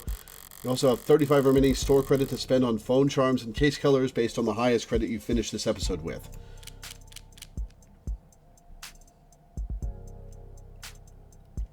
Alright, how long are the bonus scenarios? Because I was hoping to finish in time to go to the post office and pick up a package. And they close it in 40 minutes.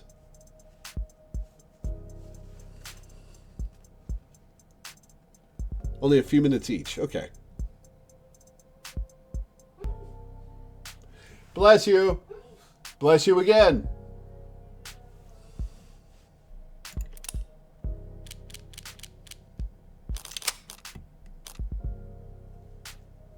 London interview.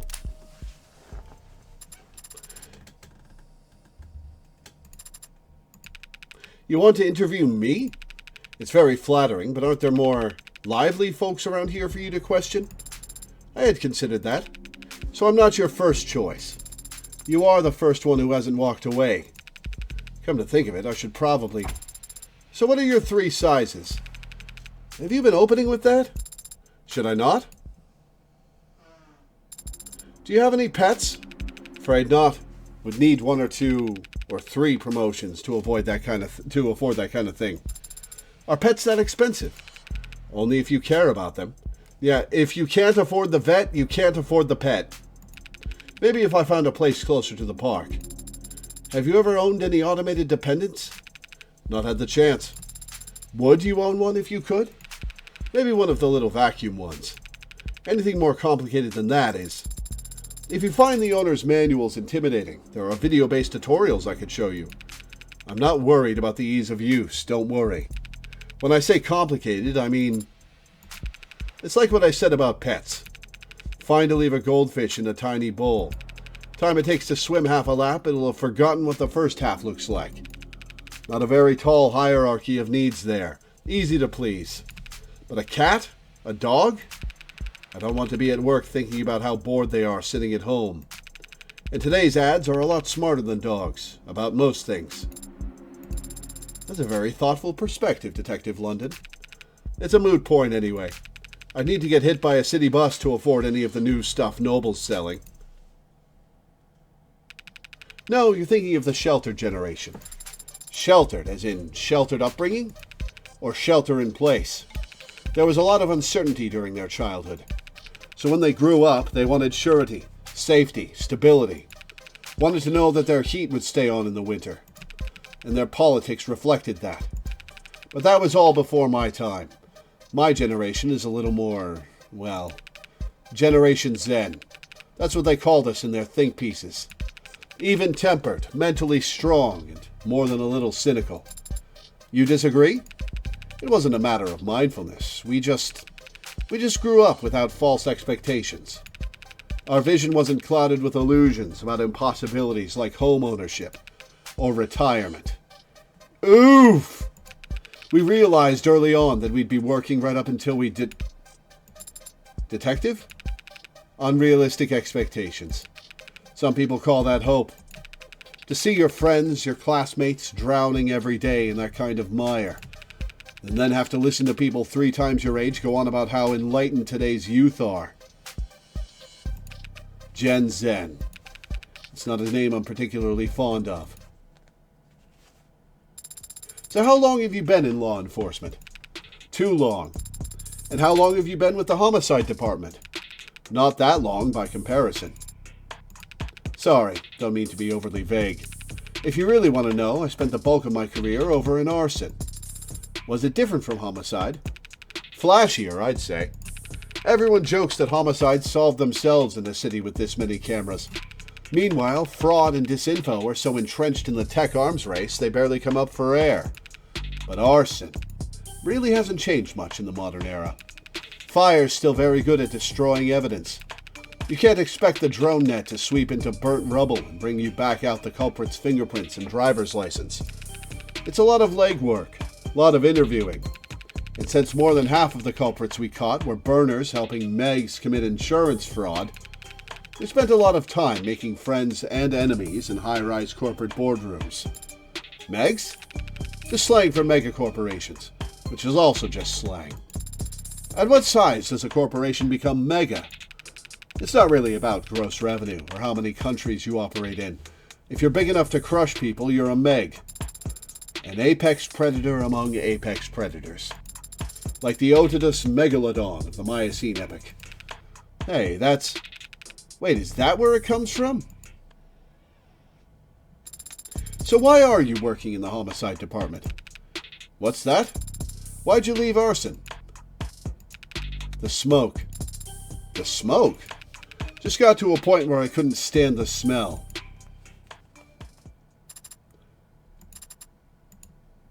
Interesting. I like these. Reyes interview. Okay, you can start now that my desktop's censored. So, for the record, your full name is Farah Reyes. And how is that pronounced? Like how I just said it? Farah Reyes. Thank you. Your birthday is October 19th. And how do you take your coffee? She makes you fetch the coffee? Figures. Wait, let me guess. Counselor Morgan takes her coffee black. No, decaf. Like a real psychopath. Decaf, yes. Sometimes with milk. Nice. That's even worse. And you, detective? With 2 sugars and a bottle of water, now that I've got this. You mean your eye? When did you have it modded? After I learned I was getting promoted to detective, and before I realized I was getting promoted to homicide. Oh, you got excited. Oh, you got excited and scooped out your eyeball. Do you regret it? No. Would have wanted it for work eventually. If it takes me a while longer to pay off than I expected, well, I'm hardly the only person my age walking around with their debts socketed onto them. I see. What are your likes? My likes? Pretty broad ask, don't you think? In that case, perhaps you'd find it easier to describe your dislikes? Small plates. Oh, I hate that dinner by 1,000 cuts shit. I see. And I dislike cheap people, and liars, and lawyers. Lawyers? They're smug, prideful. They bill by the minute, greed personified, like their time is so goddamn important. And they're annoying, and pale, and smug. Should I put down smug twice? So what do you like, detective? Do you have hobbies? Areas of interest? Well, automotive history. Maybe. Oh, could you say more about that? I guess I could talk about it a little bit. The following section has been altered from its original format. It has been edited for time. Aquad, which was supposed to be a luxury version of a pickup truck, as if there's a market for that. It's so stupid. I love it. And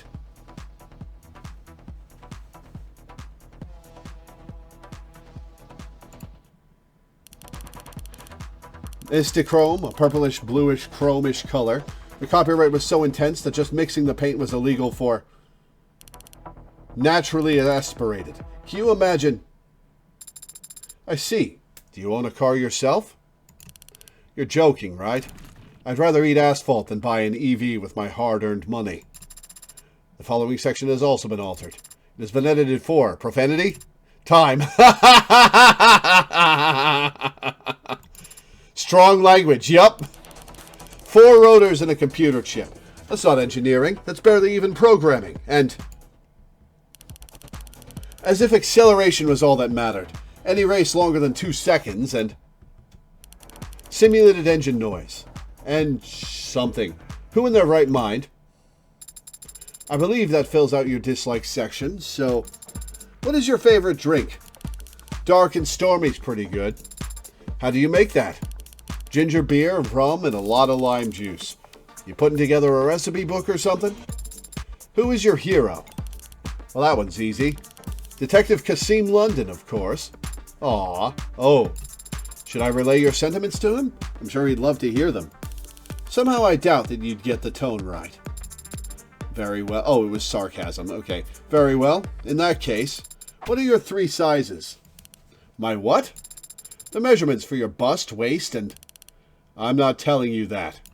Where the hell are you getting these questions from? I designed my interview process to extract all the same kinds of facts that are most commonly listed online. On what websites? Open source, collaborative, community-focused databases. You mean like a wiki? Would you prefer to skip this question? Tell you what, if you can find a single person who does answer that question, I'll give you mine down to the millimeter.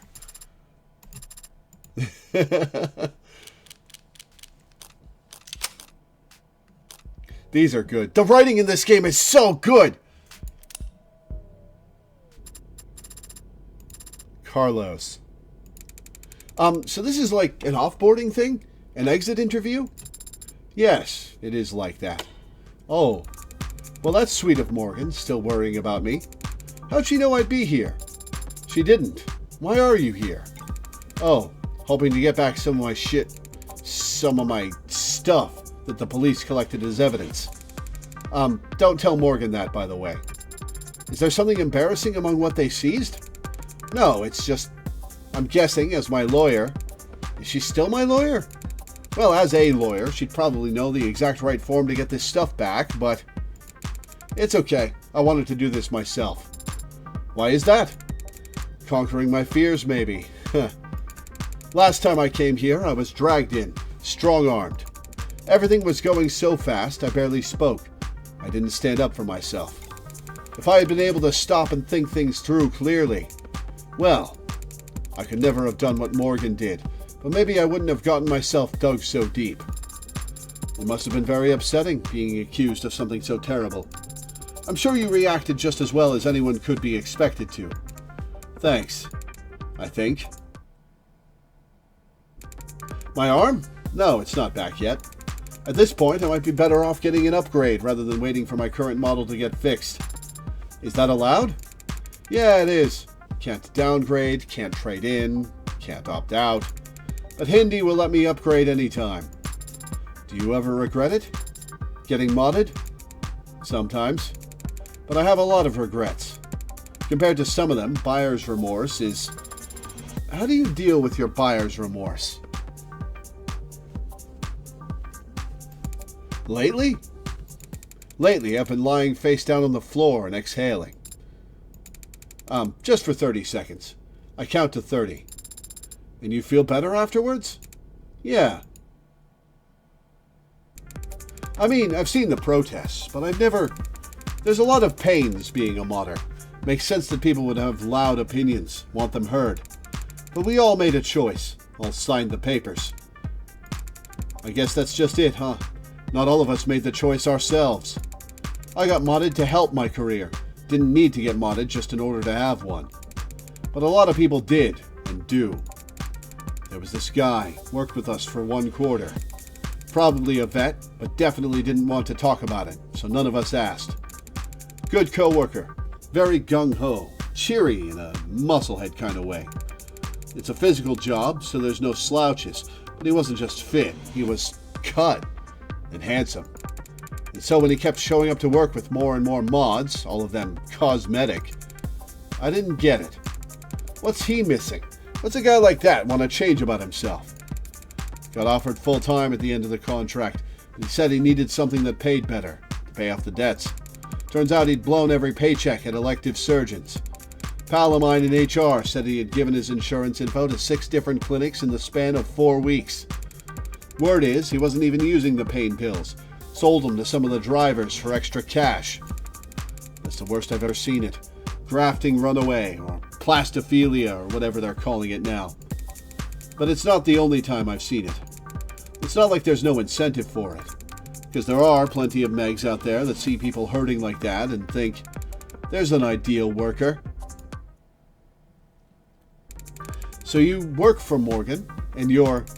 Wow, lawyers must make more money than I realized. Wait, are you here to give me the bill? How much do I owe? You don't owe her anything. Her services were paid for by the state. And I happen to be forbidden from handling any kind of financials, due to an ongoing dispute about what constitutes essential office supplies. I hear you. Diane was always the money-smart one. Pretty strict, actually. Unless she saw a fidget tubby on the shelf. You could see her eyes light up. Could hear her huffing like she just won the lottery. They're ugly cute, babe. And I would say, well, you're cute, babe. Aw. Believe it or not, she thought I was pretty suave.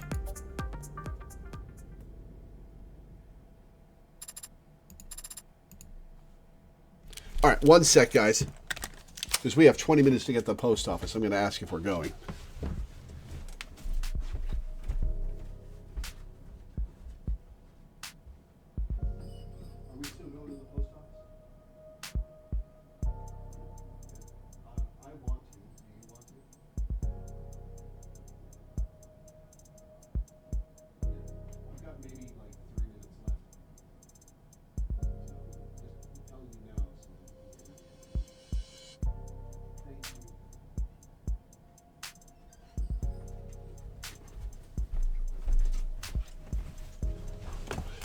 All right, Morgan interview.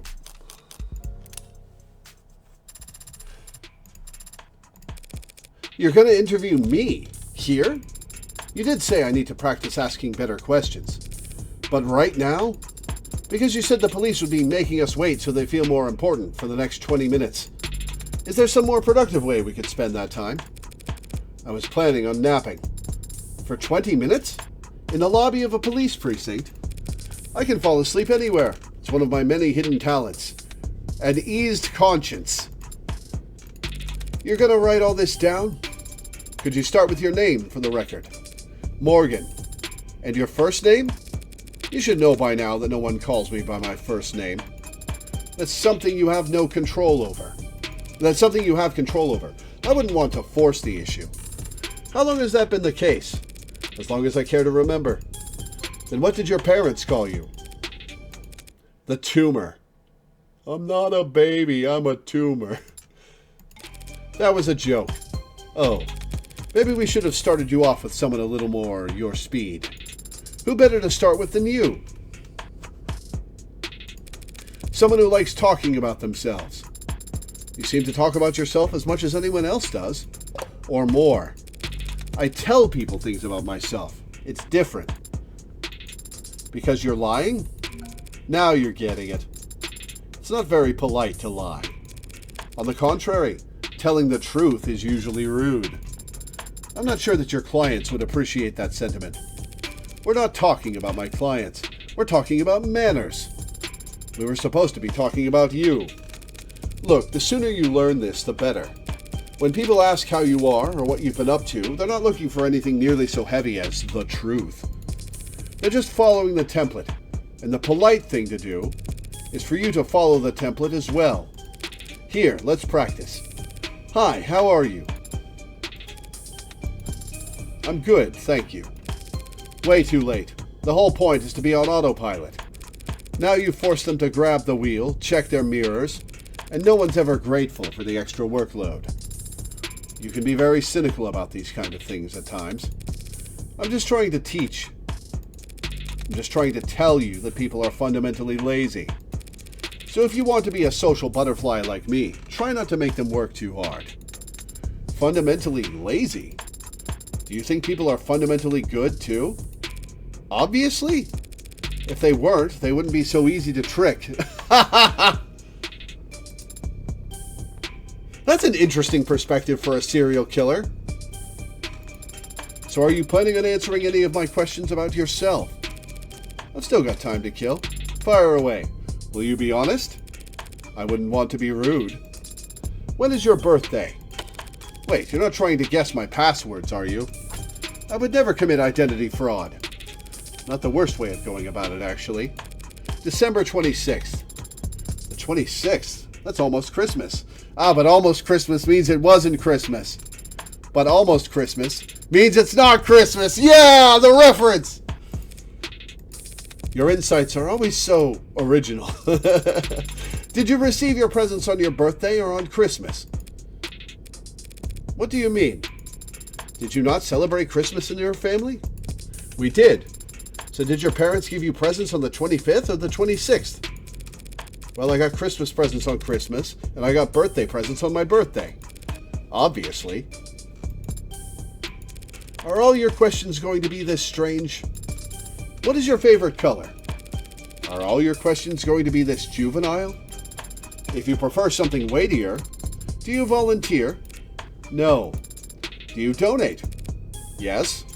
What causes do you donate towards? Endangered wildlife. What's with the face?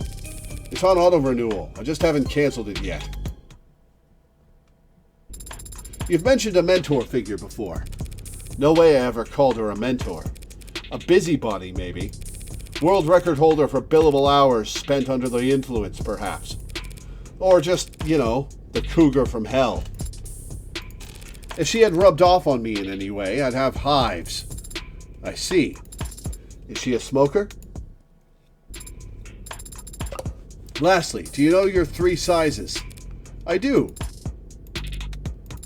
Would you tell me? That's private. You value your privacy very highly, don't you? More like everyone else doesn't value it enough. Water's rising. The world's getting smaller, literally. Less real estate to go around. And everything's connected to everything else. These days, just wanting some time or space to yourself is considered selfish, or worse. Only the guilty have something to hide. I don't like that phrase. Laws like the Mob Act have made it so anonymity and privacy are luxuries. Privileges, reserved for the privileged. And if anyone below that tax bracket tries to claw away a little bit of it for themselves, well, it can only be because they're guilty, right? Is that why you became a criminal defense attorney? To defend people's innocence? That's private. Well, alright. This game's real fucking good.